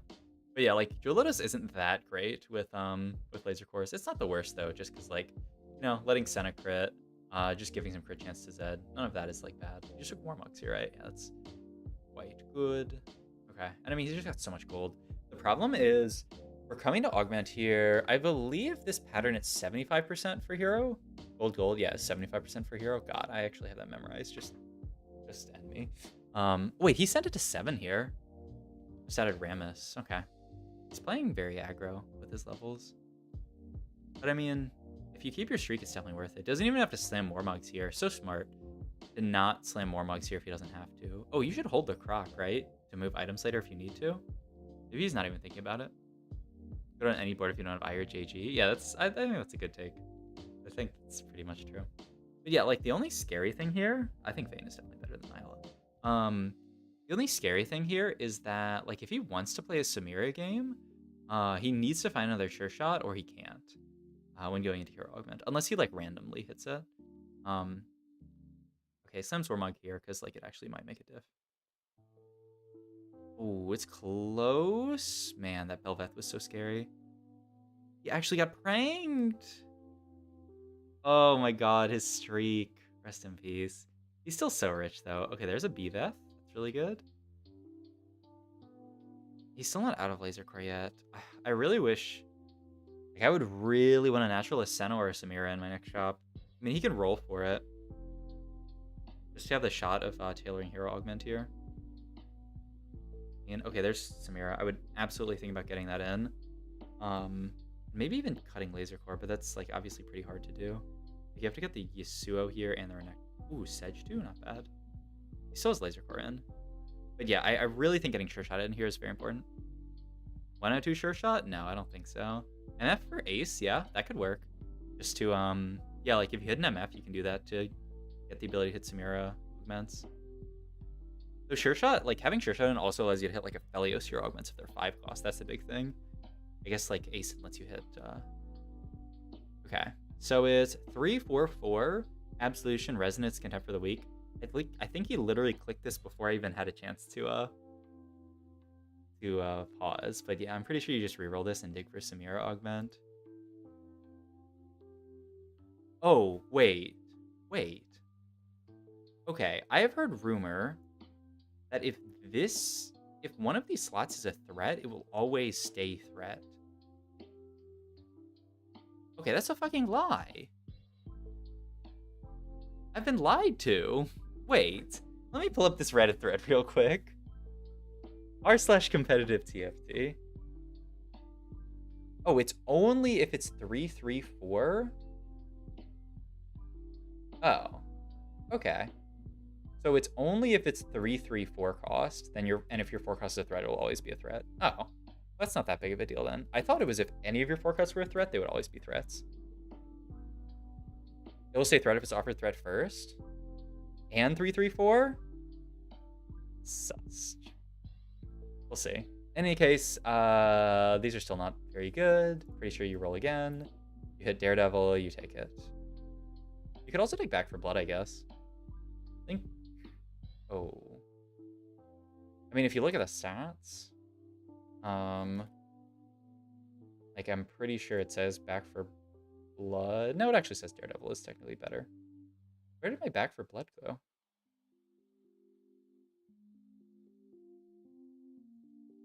It says a bit worse, actually. Oh, wait, I'm looking at old patch.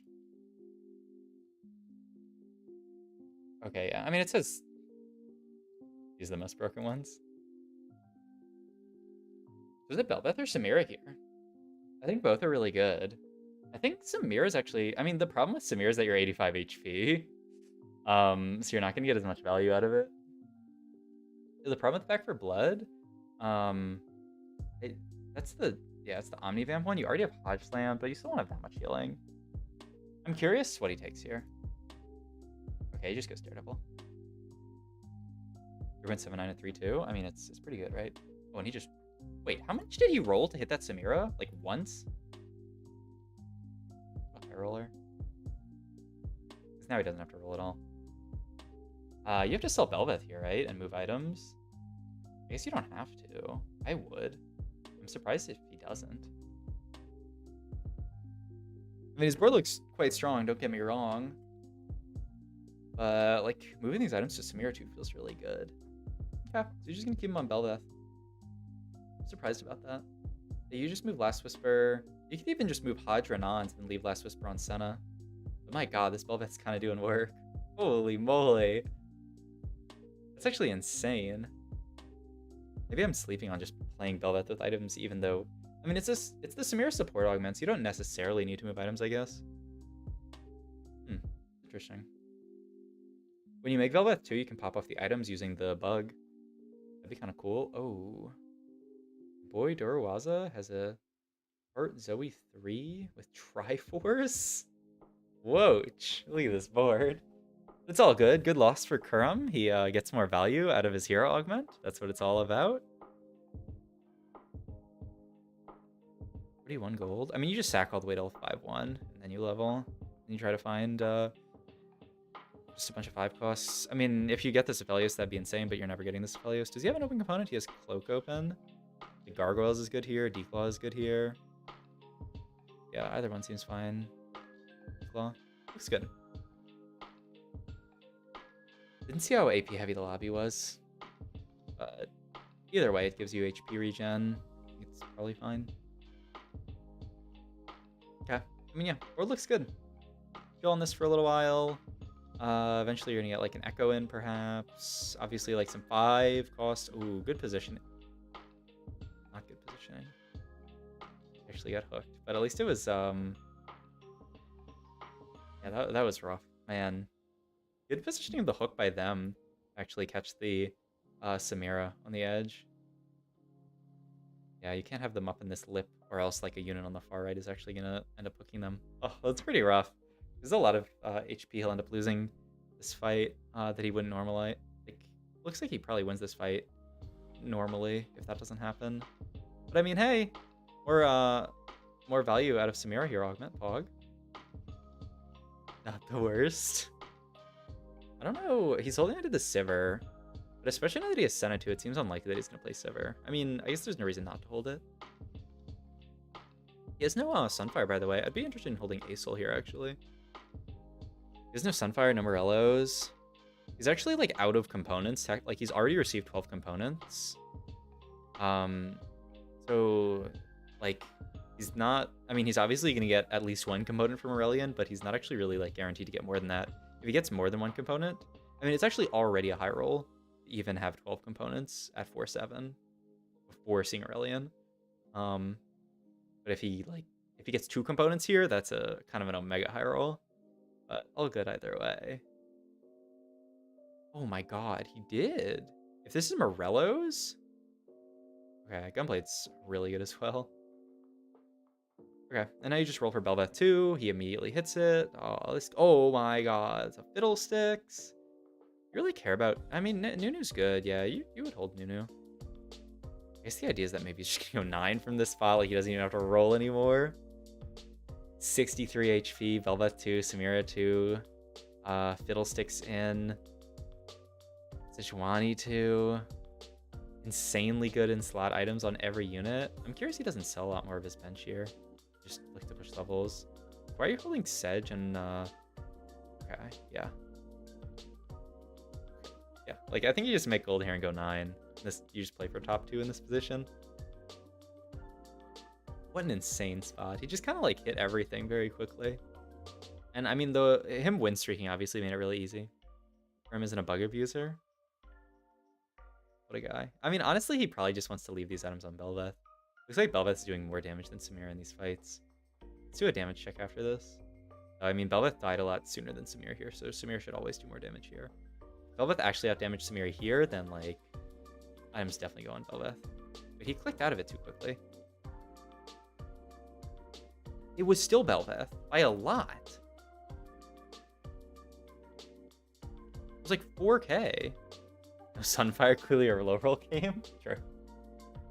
Oh, okay, so it's just always your items on Belveth, and the Samir unit's just to support. That's nuts. I mean, to be fair, it's 3-item Belveth versus 2-item Samira, but like, but still. That unit isn't balanced? Yeah. It seems so. Is he fighting Dorwaza again? Feels like he just fought this guy. So he's fighting. He's not fighting Clone. Man, he just stomped him. Alright. Oh, man, I want to play AP this patch. But it kind of looks like AD, quote-unquote, flex, and then you just play Belveth every game is too good. But also, I want to play more like Yumi reroll and stuff. I don't know, I'm down for just like Giant Spelled Start, honestly, and you just full flex.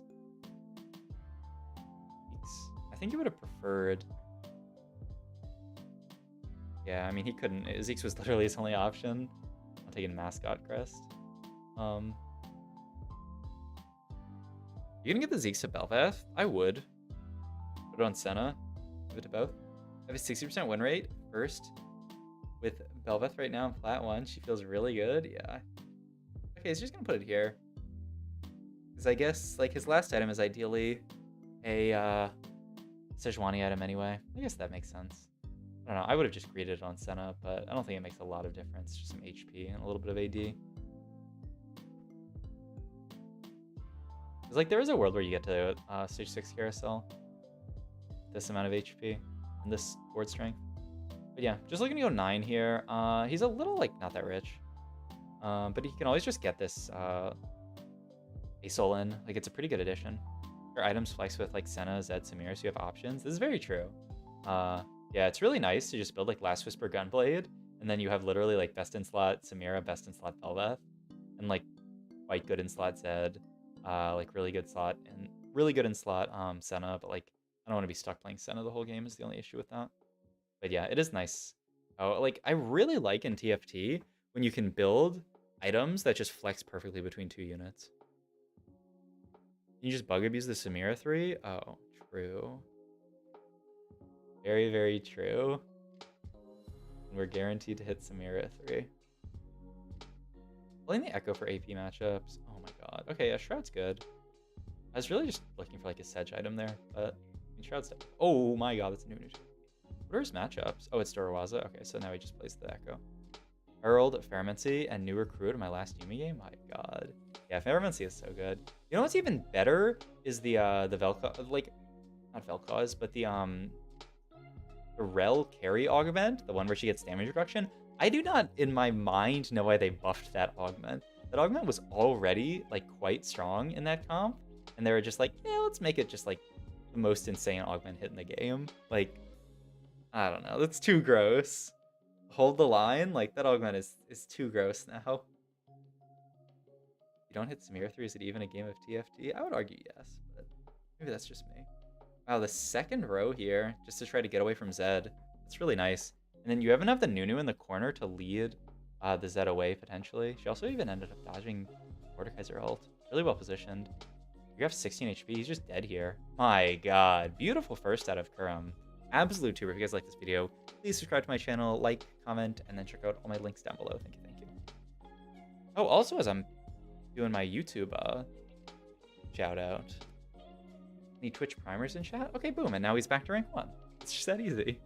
Any primers in chat? I am at here. If I switch over to this, you can see I'm at 147 subs.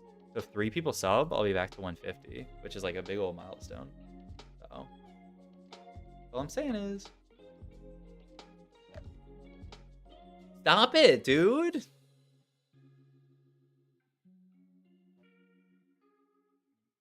This is why we're just a plink chat. We're just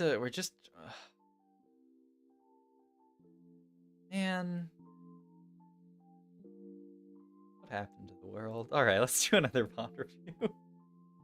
Like, is that even allowed on Twitch? I mean, I guess it, yeah, I mean, okay. Yeah, I mean, I guess it's definitely allowed on Twitch. I gave it 7 before, but I really appreciate that you do a VOD reviews at 2x speed. Thank you, Brendan. Yeah, I definitely, it seems like people really enjoy like the very quick, digestible like videos that are like 18 minutes long or 60 minutes long or something like that. I do have some of the videos that are like way longer. If it's clothed, Twitch turns the other way. Yeah, that's fair. That's very fair. Look at this. Okay, I should just go to the next game. Yo! Thank you for the gifted subscription, Canadian Mikey, on YouTube. Look at the gifted channel membership, Pog. Oh, and congrats to Aleph who got it. Yo, they got gifted subscriptions on YouTube now. This is too sick. It looks so cool, too. Look at this. Like, look at this cool little, like, thing that it shows in the chat. That's so dope. My God. YouTube's really up in their game. When YouTube offers me $10 million to go exclusive, I'm putting out right now, YouTube. If you offer me $10 million to go exclusively to YouTube, I would do it. The ball is in your court now.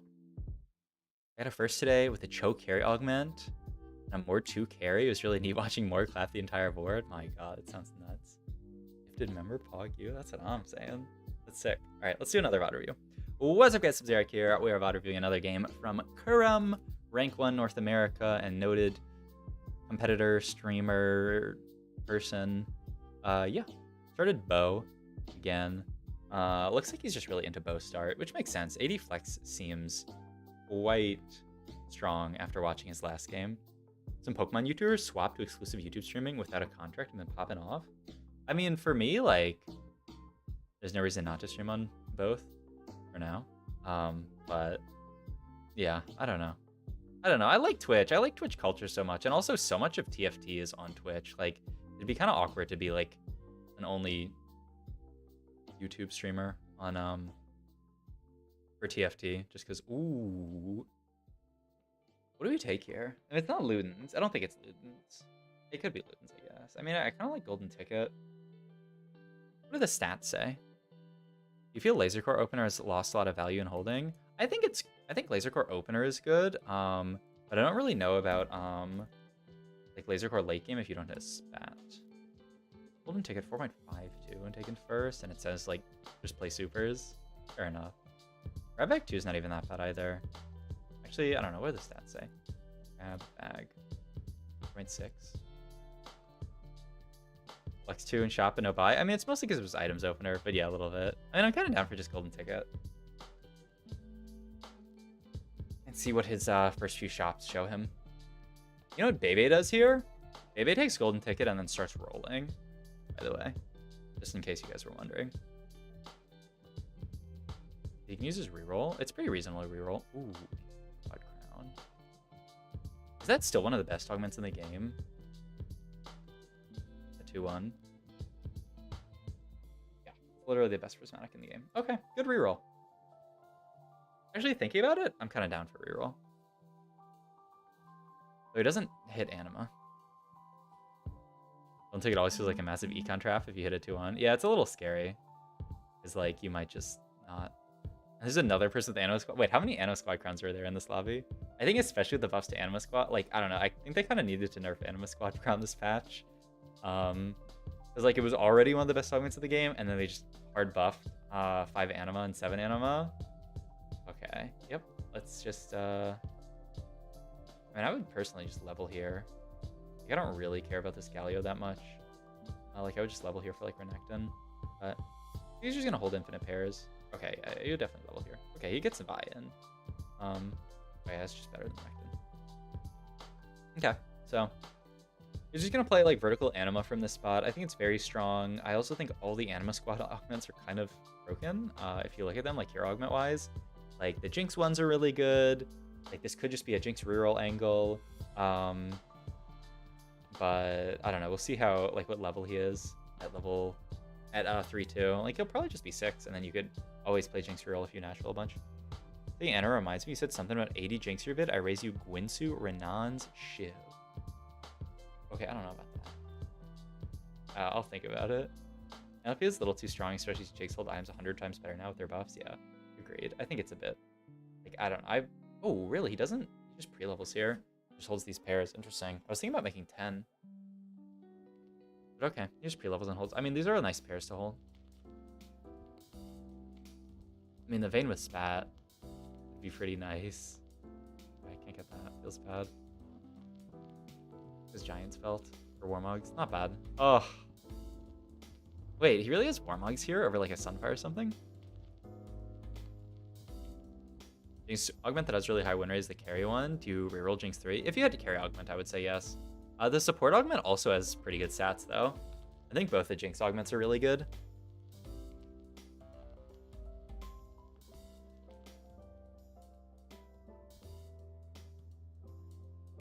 Extra Spat here. A lot of Spats all around. Okay, I actually really like rerolling Prismatic there, especially because, like, I'm like I need to adjust in my mind. You need to be more open to rerolling first augment this patch, because now you have the 4 rerolls for hero augment, so like saving your reroll doesn't matter as much.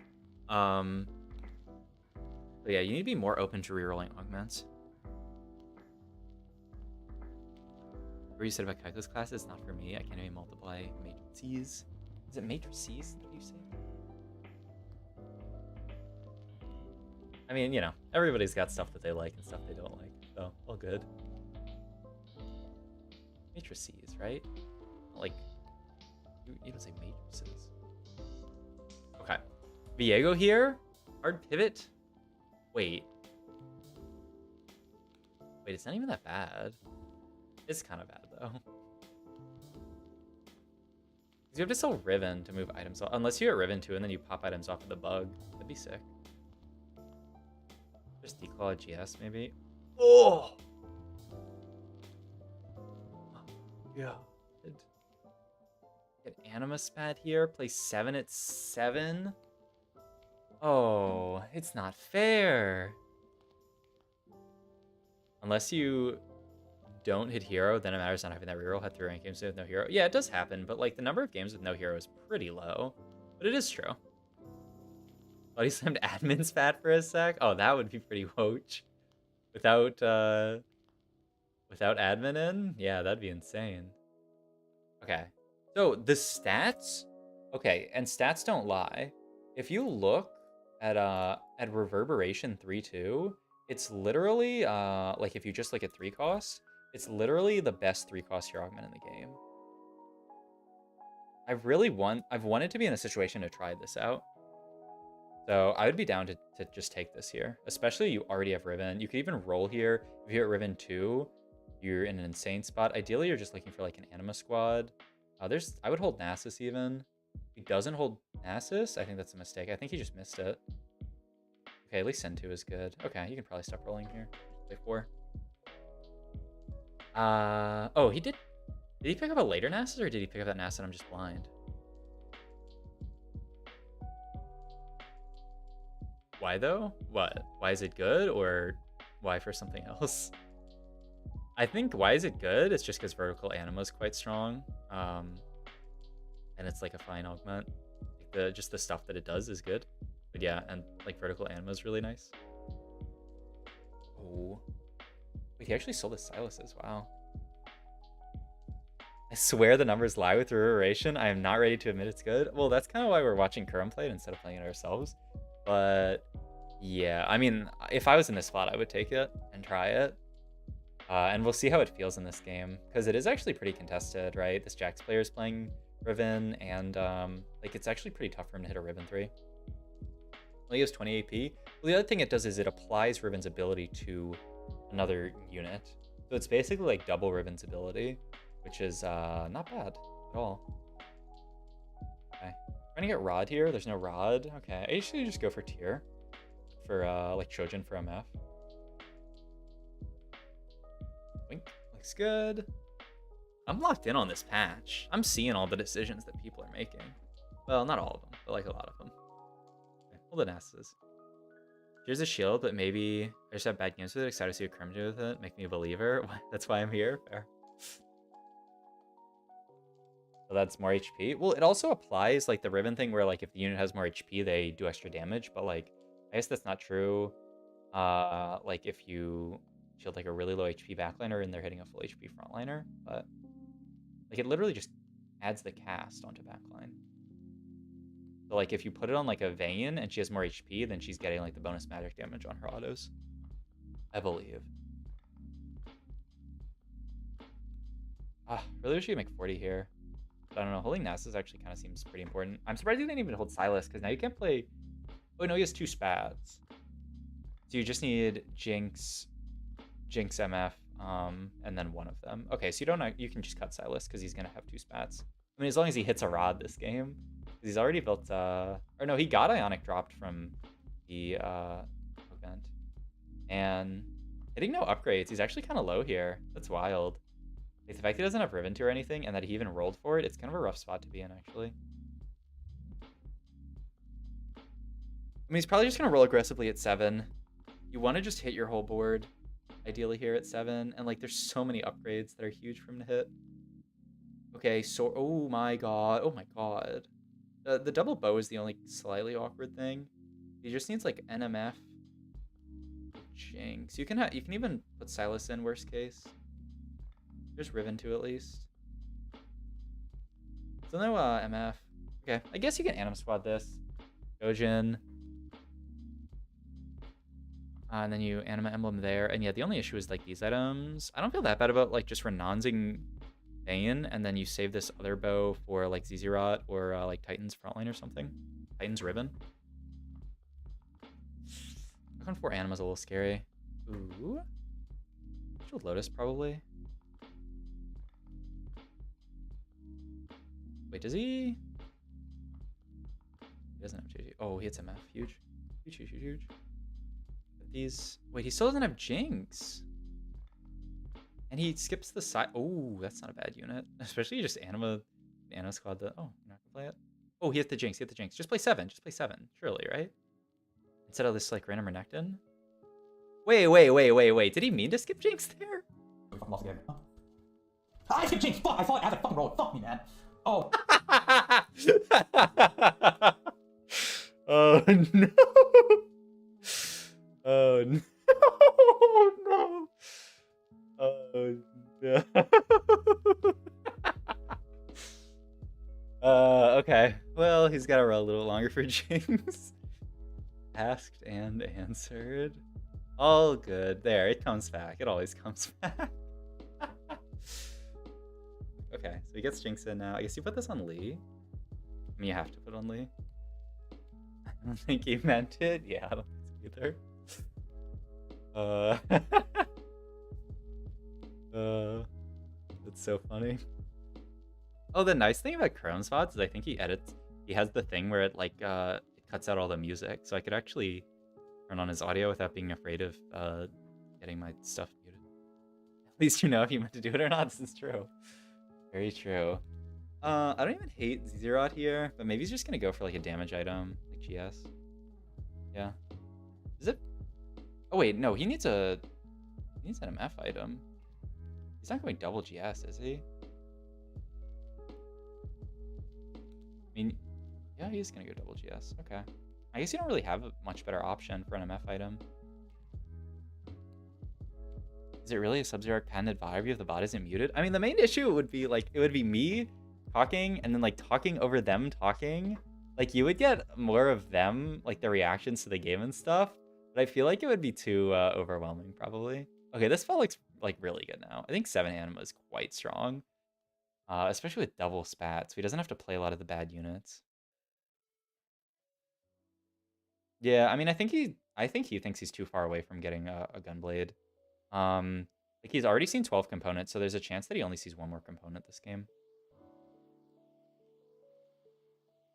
That's why in Plato would never go double GSMF. Yeah, I think it's actually not that bad because I don't think you really need Gunblade on MF here. Like I think you'd rather her just melt the entire team. And like you have the bow, so like if you take the sword, I guess like the big thing is like if you take sword, I mean I guess maybe you're gonna rat off Aurelion Doom. Best player is Riven 3? My god. I mean, he doesn't really need Riven 3, though he would definitely prefer it. I think he's just going 8 at this point and getting another Prankster. Also, if you hit like Sedge 2, you play that over Lee. Oh, he's thinking about playing it now, actually. Is GS a good item this patch? It's just a good item in general, I would say. Yeah, I don't think it's necessarily like stronger this patch than it was last patch, but it's just like it's good. So yeah, like if he had graded that those items, he wouldn't have even hit anything here, but that is obviously like hindsight. Yeah, like I mean the hanging bow, I like the idea I think is that he knows he's probably only getting one more component. He'd rather just make the item. Because like yeah, imagine if you try to greed for Gunblade there and then exactly that happens, and then you're just like, oh, well, now I have to build GS, and I've been playing down a GS for 2 fights. And I think the double GS isn't even that bad. Like I don't think Gunblade's that good on MF. Just because like by the time she casts a lot of your frontline has died already. So you really need her to just one-shot. You don't really want her to heal up a frontline that's like basically already dead. That's my tier list for last patch. I should probably I mean I'll make a new one maybe tomorrow if I have a good feeling, a good understanding of the meta. I usually try to get them out on like Friday, though I usually try to get them like 2 days after the patch, and like the patch was delayed today, today, so maybe I get it on Saturday, but like Saturday is Corrupted Cup, so I'm probably not gonna make any content that day. Figure it out. Man, Anima Squad, Urgot is kind of sick because he's gonna, I mean, one, he gets a bunch of AD to deal damage, and he gets a bunch of AP so he can farm a bunch more crates. Yeah, that's kind of sick. The GS is arguably the most flexible item, yet it feels bad to slam 2-1. Just feel like a good balance for the item. That's actually a really good point, Jack. Yeah, that's very true. He has his frontline items figured out. Ooh, you just go like IE Urgot. But then the problem is like if you don't hit Urgot too, then this IE is just stuck on your bench. I'm gonna roll for Urgot too. It's kind of rough. I don't know about this. Maybe this feels like almost a bait. I mean, I guess he has to roll for Sedge too anyway, probably. But now he's just rolled on all of his gold and still has this IE stuck on bench.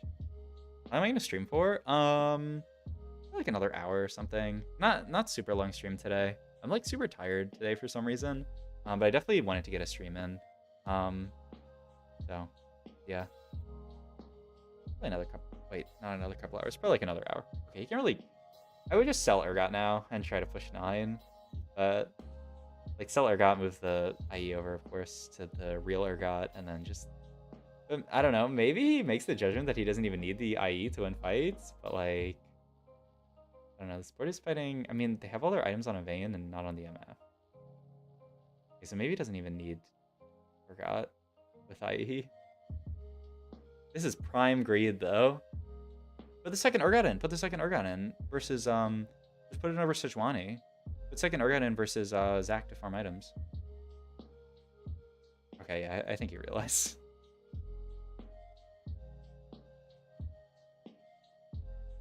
Yeah.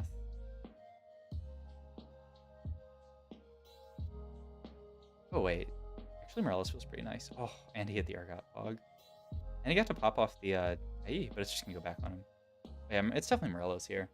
If I had thought more on that, I would have seen Morellos, I'm pretty sure, because the other items are pretty bad. Yeah, he's still stuck on MF1, but like, I don't know that it matters that much. The rest of his board is so good, and his synergies are so good. Like, this MF1 is gonna work. Okay, this fight's pretty... Ooh, okay, he did lose to Teamfight. That other guy has MF2 as the problem. Okay, but I mean, like, that's only 3 MFs out of the pool, unless they're, like, holding more. He's actually stuck on MF1 at 6-2. Bug abuser. Violet, if you're gonna type that every time someone does the combine thing, then you're typing a lot for me, I hope. I'm probably gonna forget to do it, honestly, because I'm really bad at like learning stupid bugs to abuse. Like I'm like really bad at being a bug abuser, but I need to learn how to abuse this bug. Nice. Okay. Or I can use all offensive AD/AP items, you think? Yeah. Probably. I would say so. Yeah, I guess he's the unit in the game that can use any carry item, because like AP items are good on him. Just for his treasure, like you can even put a fucking like archangels on him. So yeah, I think that's fair. 2 units in the game that you can do that on. Urgot, carry augment Jinx. I swear I want to do it every time, only when it's not funny. Okay, then it makes sense that you've been doing it all the streams.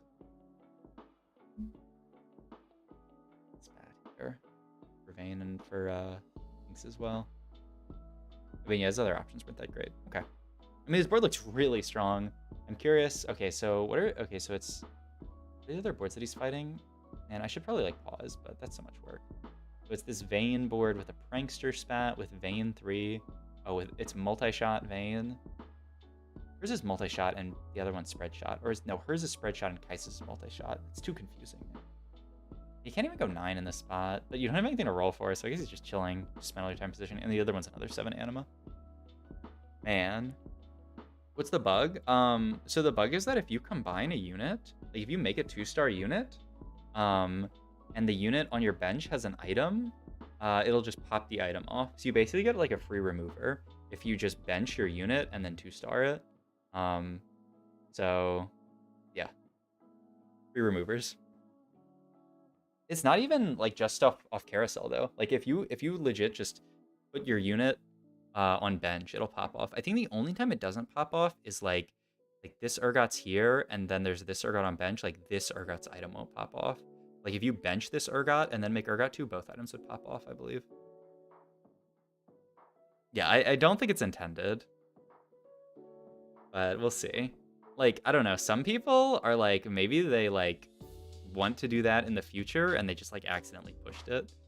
Oh, you have to watch for hooks here. Okay, that person took Zanya's. It's fine. Any 2-star? Yeah. Yeah, it's definitely nice. I mean, you know, it's like a little bit niche because a lot of the time when you're making a 2-star unit, you probably want the items on them anyway. So like, you know, it's not like an insane game changing. But another first from Kurumx, by the way. This guy's a goddamn smart. Absolutely. If you guys like this video, like, comment, subscribe, check out my Twitch and all my other links down below. Thank you. My God, this Kurumx guy. An insane. Oh, am I still rank 1? Oh yeah, I'm smurfing on the server. Yeah. What a nutty guy. All right, I'm gonna go to the bathroom real quick. And we'll do like 1 or 2 more reviews, and then we'll probably hop off. If you haven't hit the follow button yet, please do. Haven't subscribed on YouTube, checked out my Metafy, Discord, all that cool stuff. Look at it down below, and I'll be right back. Thanks for watching.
All right, let's go. Let's go. Let's go. Let's go. Let's go. Let's go. Let's go. Let's go. Let's go. Let's go. Let's go.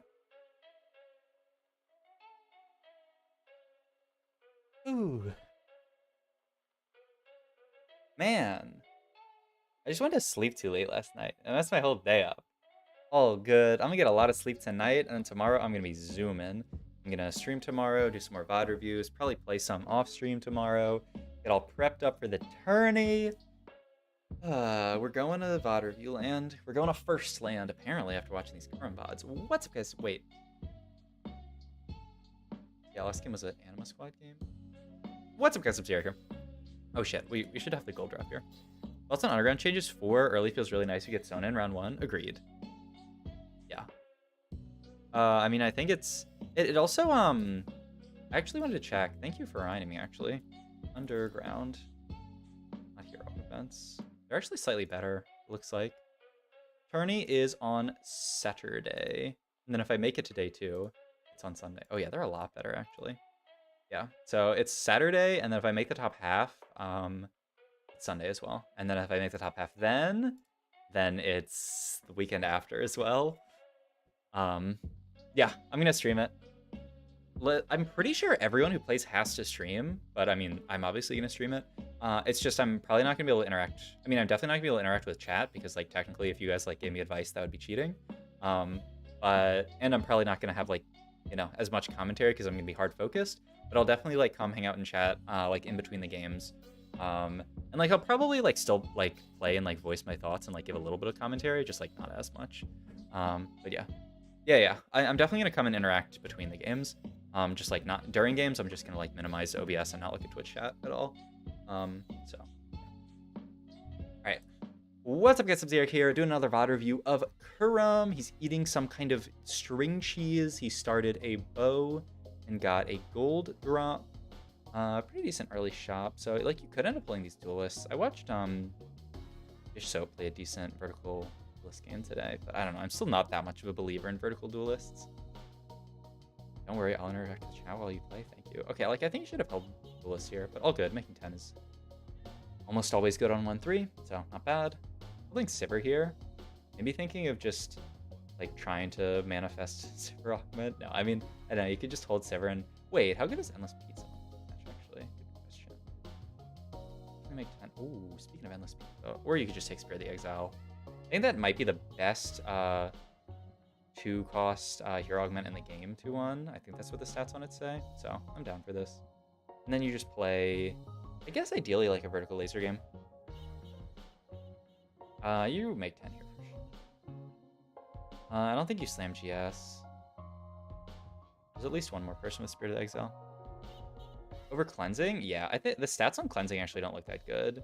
Honestly, though, like, cap-wise, yeah, Cleansing Safeguard might be better if you just play it correctly. It is possible that Cleansing Safeguard is literally stronger. It's just people aren't as good at playing around it. But, like, stats-wise, it looks like the best. Probably because it's the most straightforward to play. Oh, yeah, that's actually a good point. Maybe Cleansing Safeguard is literally just better, even though stats-wise it looks worse. Because, like, stats-wise, Cleansing Safeguard is actually just, like, a reasonable augment. But, like, in practice, if you just play Cleansing Safeguard plus Hearts, and ideally, like, 2 Lee Sins, a 4-heart double Lee Sin at 6, you just, like, win the game. Game earlier where bot for it after being contested on the Blanc versus Spirit the Exile player. That is rough. Sometimes there's nothing you can do. That's so rough. He hit Yasuo too? Guy. Actually, he double leveled for Rel here. Wow. Do I hate that play? I do not like double leveling if you're not on a 3 streak at this point. But he is very rich. The problem with being so rich here is that he has no items, because it was a 1 item opener. Oh, I hate that play. Okay, we'll see how it goes. It's very aggressive. Can't even take Glove off Carousel for, like, Last Whisper.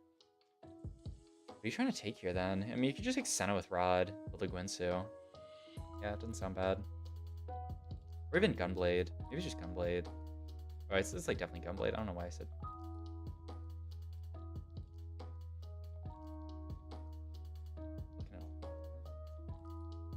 Yeah, it's just Gunblade. You can even hold on to the Ash still. Okay, never mind. Does this mean he's thinking of playing Spirit of the Exile? Okay, that's Rocket Crab.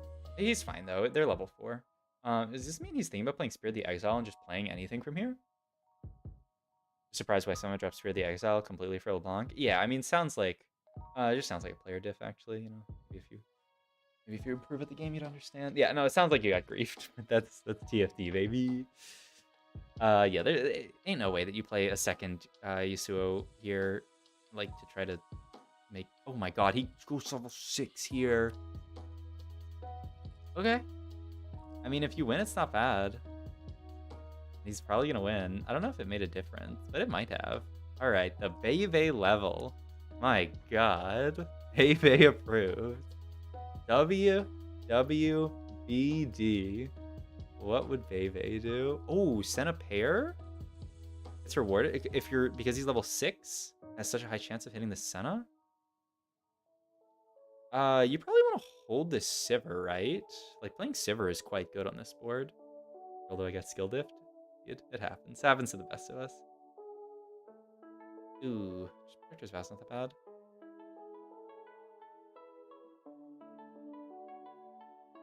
Well, he had still a lot of pairs here, but like his board looks a little bit worse for it. I mean, at least he's got all these laser core in. I guess Vayne's better. Static Shiv. Static Shiv's quite good here. I mean, you basically have to play laser core if you're slamming that, but I mean, that's fair. Protector's Vow is good too. Yeah, I like that. Especially when you're in this win streak position, you really want to win here if you can. Looks like he's just gonna stomp though. His board does look like kind of garbage with all the stuff they ended up selling to make Econ, but I don't know. Econ is very real. Alright, let's see what his augment is here. Best case he gets like +1 laser. That's what he's would love to hit. Okay, Jeweled Lotus here. It's probably the strongest in this position. Okay, just gets buy-in. Last stand, like you don't get the Omnivamp on the lasers anymore, so it definitely feels a little bit worse. So I think Jeweled Lotus is probably fine. Good on all the, like, you know, just allowing Yasuo's ult to crit, Senna's ult to crit. I mean, the big one here is Senna ult critting. Did he put Poppy next to? He did. This Kurumx guy is a little too hyper right now. He's making some mistakes just for fun, just to make the game interesting. But I mean, still a very good spot. Oh, yeah, you definitely hold Echo. Yeah, even move Protector's Vow to it. I like it. But yeah, the big issue with laser core with no +1 laser core is that at 7 you can't actually hit everything. So like you don't have to spike that hard at 7. Sacking for content. I'm really curious to see how this game goes for him. Man, it's so nice watching people, because like literally these are like the exact lines that I want to try out. Like last game he tried out the Anima Squad line and went insane. This game he's trying out laser core with an early Spirit of Exile, but no +1 laser core. Like it's so helpful. If I'm in plat, should I look at stats center on plat players or high elo? Good question. I think generally you should probably just look at stats for your own elo. Because like the comps that are best in plat are going to be the comps that are like, I guess like easiest to play for, like that are playable at a plat skill level. Oh my god. Okay, I mean you just play that. I believe he went to 7 and he's pulling it to 0 here, by the way. 74 HP. It works though. It definitely works, especially if you hit the Urgot. Yeah, I think you should look at stats for your elo. I mean, he has the Senna pair. I guess this makes sense. The rough Urgot ult actually hits nothing. I mean, still, just having an Urgot at 3.5 is going to do... Yeah, he did 3.2k damage with no items. Ah, this Urgot unit, not bad. Okay, okay. Okay, now his board's actually like really coming together. If he hits Senna 2, he's stable for stage 4. Does high roll to become forced 10A? True. Urgot only because he leveled insane player? I mean, this is true. Definitely can't hit Urgot at level 6. I mean, 20 gold level 7 here. He's not even poor. Look at his playlist. Star Walkin' by Lil Nas X. Bog. And that's a bat chest right there. That is certified bat chest level. Okay, I mean, this is just his board. You could theoretically... Ooh. Just trying to make sure Urgot casts. Boom. Look at that Urgot cast. Does it farm if he's dead? Yeah, he's going to keep rolling on 7. Yeah, I mean, he needs to hit, like, Senatu or... I don't know. I'm so shocked he's not holding these Samiras, by the way. A little sus. Okay, gets back to this board. Link Star. Pretty good. Take that one. Okay, I mean, obviously, like, with the Urgot, his board's okay. But, not that insane. He kind of needs to hit. Man, he's a Samira hater. I mean, some of our board's not even bad here, right? The other two are pretty bad. I mean, components isn't bad. What? We're at level maximum game with the early Urgot, with Spear the Exile. Move the Urgot. Oh god, okay. And the Rammus?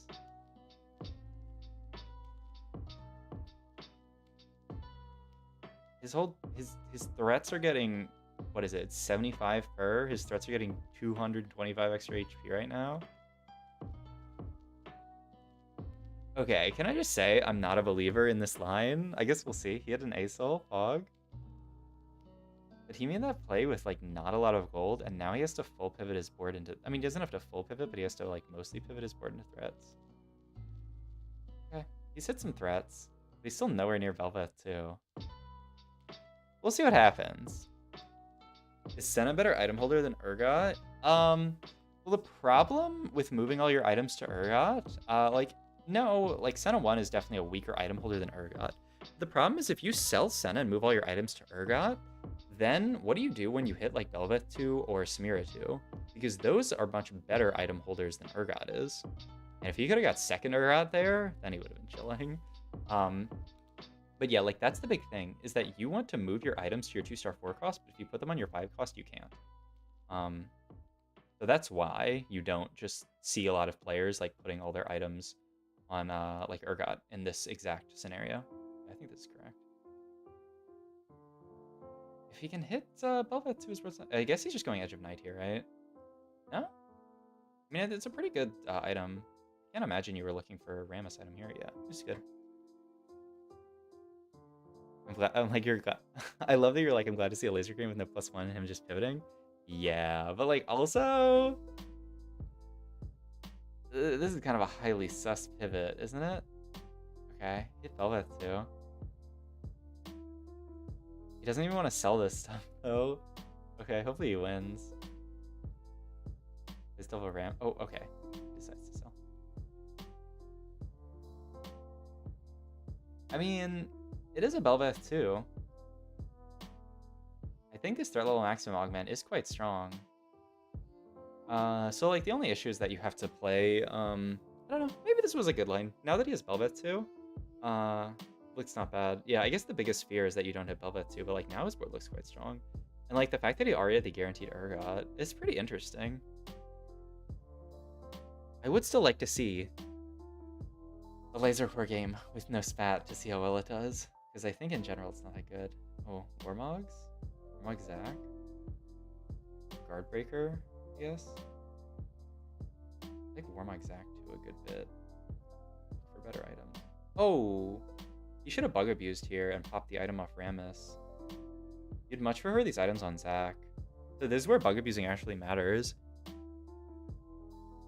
You don't even have to sell Rammus to give the items to Zac because you can bug abuse and then move them to Zac. It's so free. Maybe he doesn't know. I was literally watching Dish Soap stream earlier today and Dish Soap didn't know, which surprised me. Like, I feel like he would... Oh! What? Wait, to sell for Belveth? Yeah, I think he just thought Rammus is too much of a better... Oh, it's Kurumx. Okay, if he goes bot for this game, there is no shot it was ever played this line. Because he literally, I mean, to be fair, he already had the Urgot. But like, that's not It's a high roll, but it was already a high roll when he picked this augment. But like hitting the fiddlesticks on 7 and the Belveth 2 on 7 and the Zac 2 on 7, like that's a pretty, that's like top 20% high roll. Where did I get that number from? I just made it up. Okay. He's fighting another player who's threat level maximum just without the augment. They're just playing threats. But like his board's actually, I mean, he's looking at juke you. He might top 4. Oh, I need to refresh. I need to refresh the stream. He was literally live. Like this, that's the part of the game he was at when I started watching the VOD. It'll skip back to the right point, right? It won't? Oh, this is a very future game. Okay, I think I spoiled him going top. Well, okay. Speed up to like here. Was he fighting this person? Oh, wait, no, it is way ahead of this. Yeah, it's like here. Okay, all good. Like this fight we were just on, I think. This. Oh yeah, it was literally this fight. The third one, thank you. Okay. Let's go Shroud on Fiddle, just to have another Fiddle. Yeah, I'm not mad at that at all. That's really good. And if you can you just play this Fiddle over this Ace Hole for now? Or is he just saved it? I mean, you obviously... Yeah. That's fine. Yeah, you want the Fiddle's front line for sure. I guess you could put like one front line, one back line, one be a damage Fiddle, one be a CC Fiddle. Because honestly, if they ult at the same time and layer their CC, it's not that good. You want them to be independent of each other. Okay. Top forward. Okay, so... Not the worst. It is a top 4. We take those. And his opener, I don't know, it was very weird. Well, I guess the attack speed doesn't really matter on the Fiddles.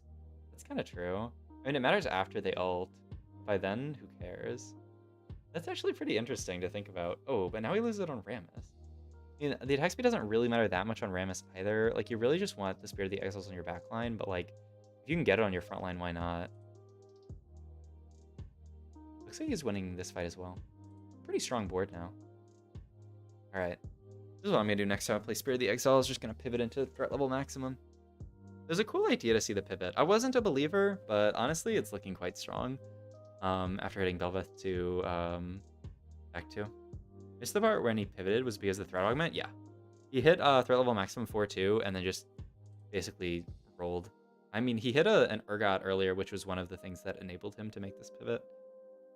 Okay, just I guess another front line. I don't know. We'll see what we get. Could be, yeah. I guess you can roll here. Because if we hit like Fiddle 2, then that obviously like changes what item you want. Oh, I guess it's. Is it really winter? I guess it's not that bad. Yeah, I mean, most people are gonna be playing for Rocket Pearl Fist in the CeeLo, I guess, after they see this augment. So that's fair. Maybe I'm too used to be playing it against low elo Grandmaster players. TD. You think Zac gets a redemption proc before death? His blobs will get AoE reduction? Oh, I don't think so, but maybe. Okay, it's a 4th. That's an interesting game. My tuber it. If you guys like this video, like, comment, subscribe to my Twitch. Or the links down below. Thank you.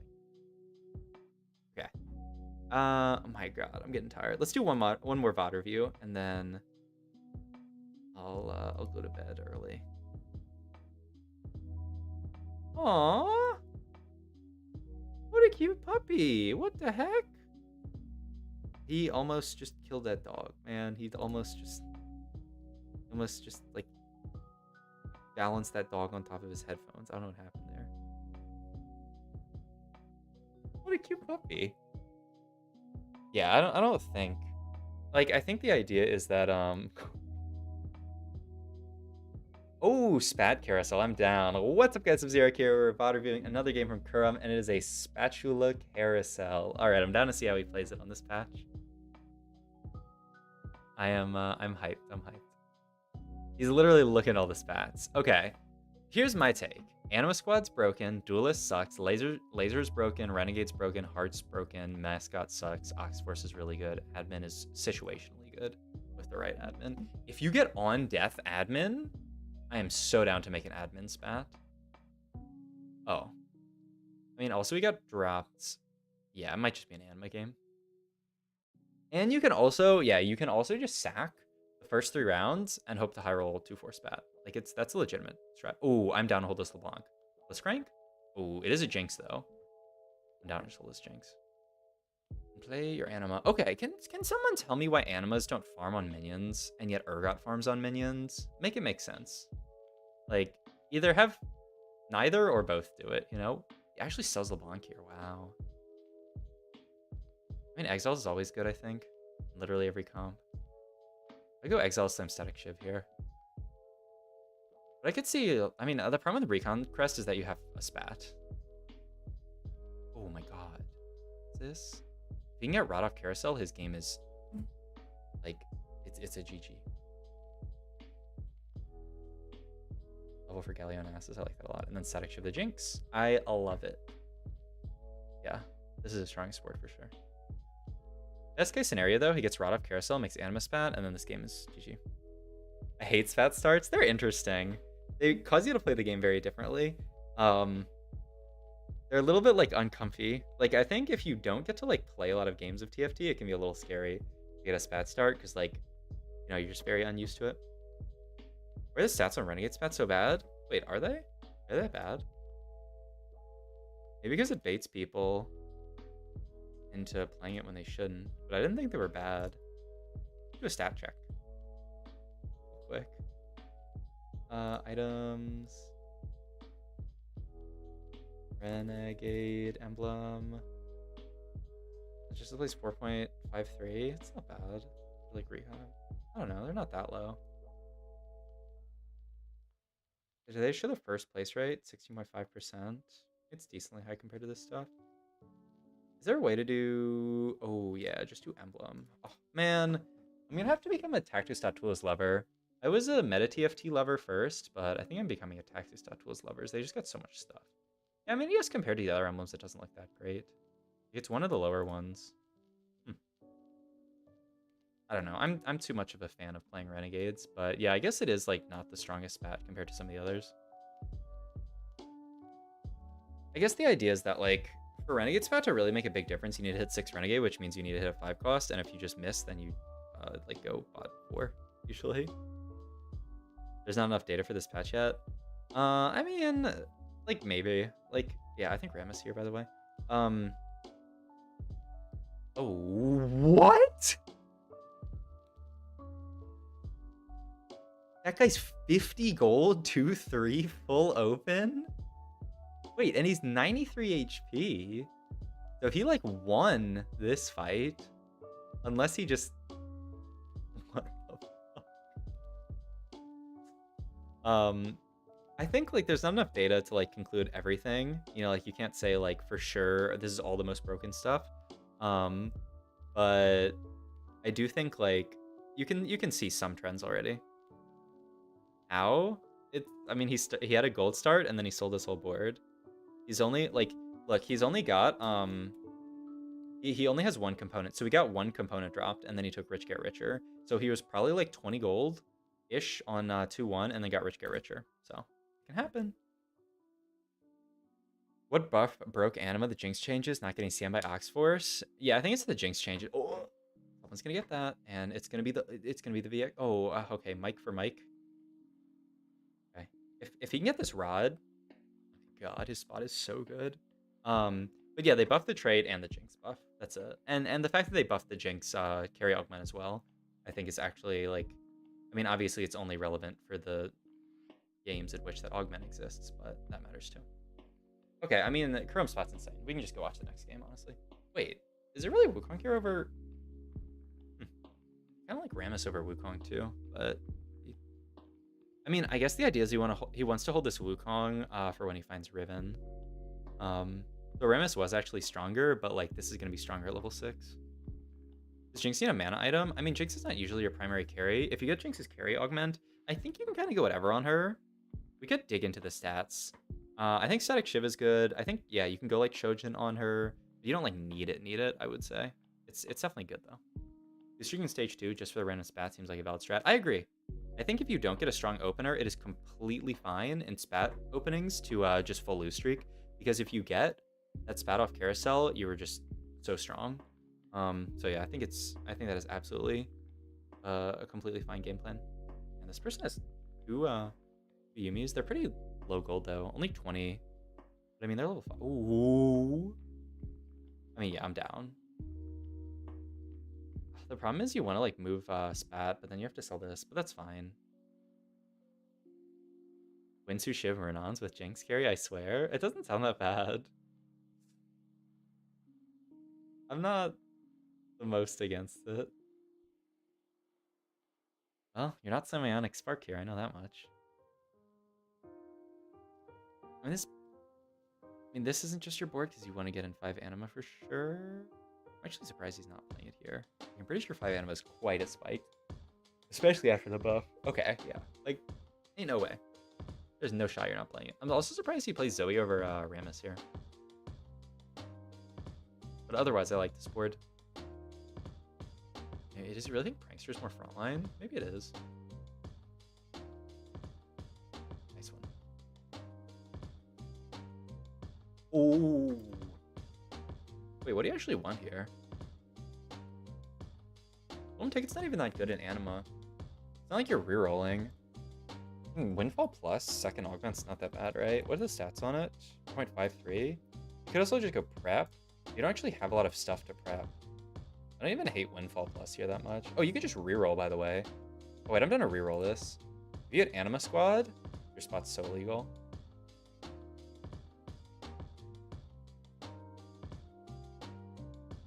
Okay. Oh, Ancient Archives 2? Ancient Archives 2? How many traits do you have in? You have 8. Wait, you have 9 in? 3, 6, 9. You have 9 in. You really want to cut 1 ideally, but I'm completely down for Ancient Archives 2 here. Is he just gonna send it? Okay. Prankster moves.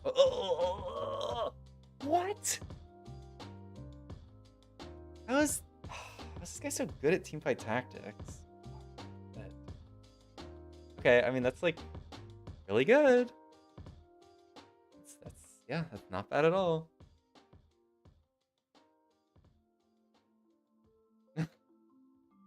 His spot is so illegal. Oh my god. So,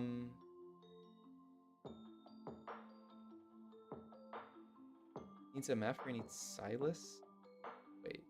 Wait. Oh yeah, you can't play 7 Animal on 6. That's fair. Got me there. Oh, that's so talented, you pranks the Anchi's anime. I'm actually surprised you put Prankster Spout on Belveth. That like steals an item slot from her. Obviously it's not bad. I would have preferred to just put it on frontline, honestly. Interesting. I mean, maybe he's just anticipating taking the Belveth out later. What's his open item component again? He like flashed his board for like a quarter of a second. This Kurumx guy. How did he turn his camera off while he's on carousel? Is cloak open on Rod? Going Declaw here. It's fine. Okay.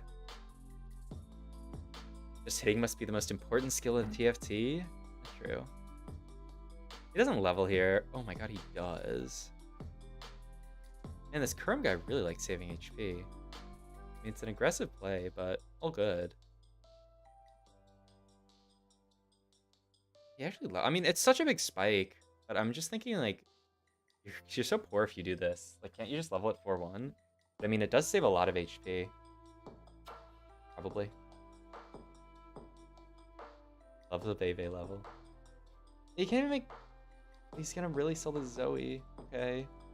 There's Zoe pair. Gone. I mean, I guess Zoe's gonna come up for Echo later. Like, you're not actually playing Zoe late game, so I guess you don't care that much about the Zoe. Yeah, it is good for stacks, but I mean, like, is it really gonna make that much of a difference in how many stacks you get? Like, it probably lets you to kill, like, a few more units. I think maybe. It's pretty reasonable.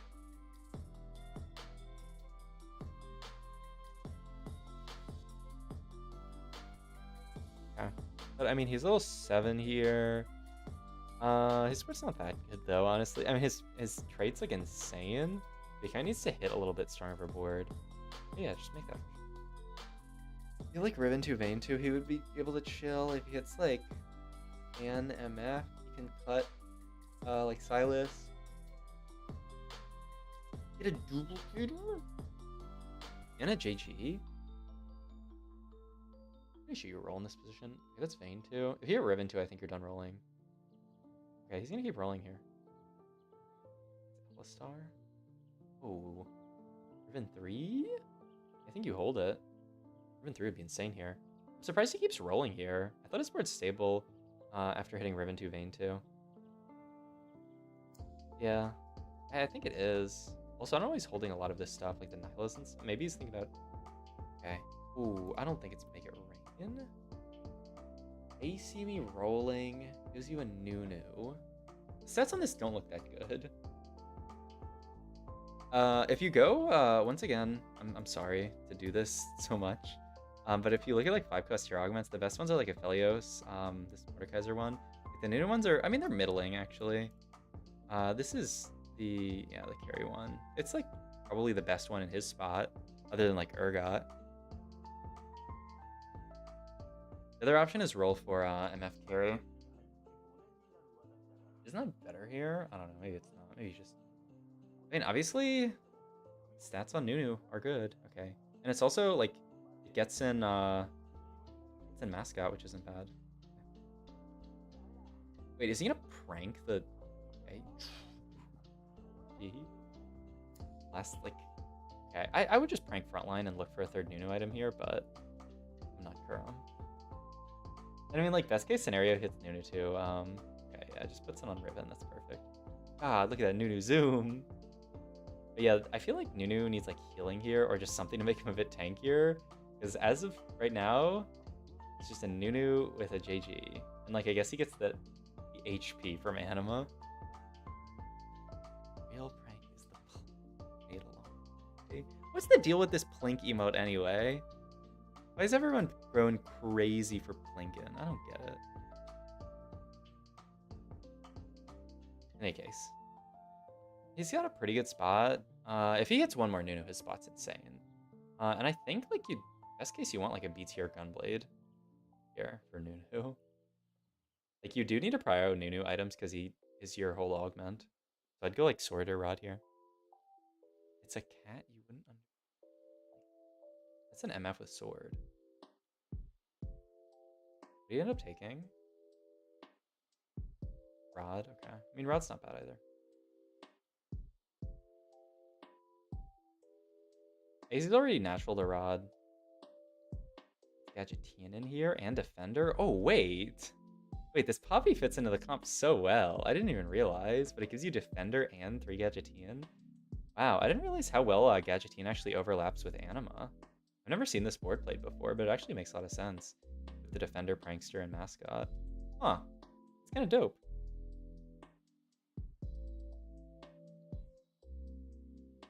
What? I think it's just a cat. That's my understanding. It's just a cat. Yeah, I haven't heard that sides.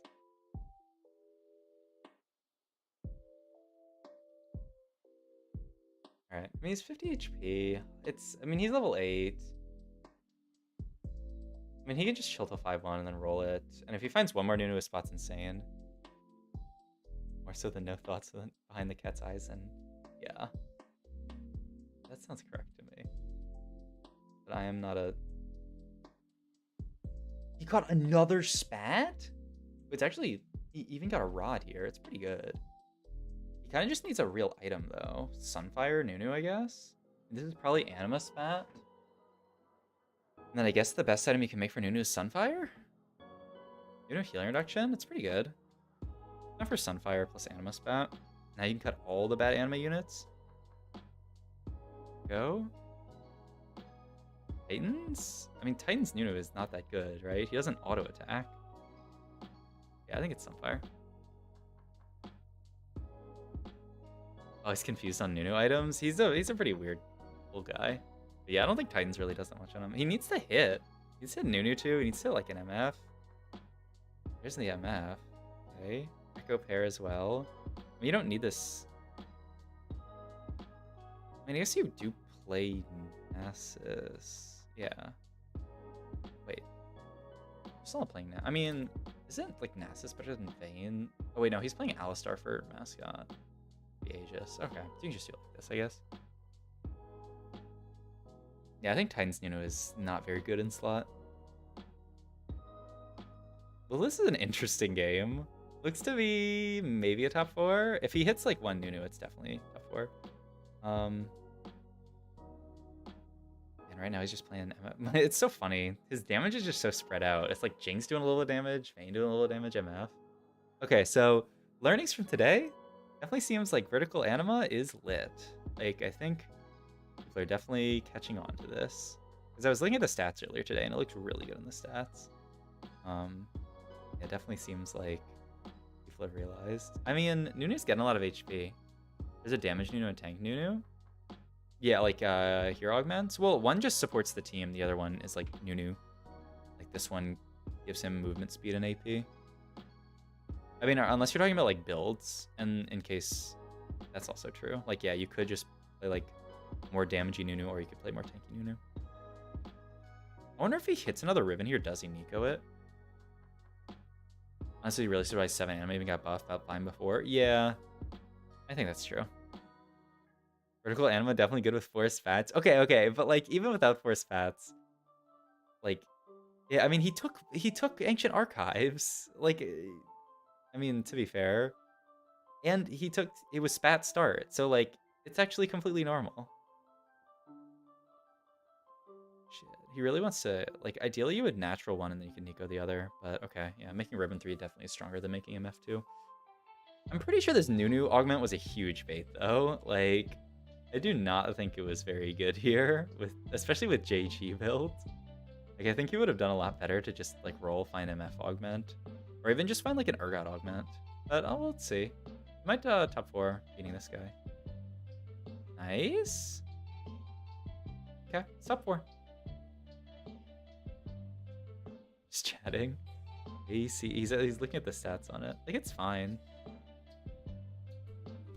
I'm down to hear what he said. Yeah, 4.5. It's not broken. What is that? AC. It's like decent, but it's not broken. I thought it was a free win. Oh, it's not. I think the guy that took rich get richer into 50 gold on 2-3 into level up. Got a free win.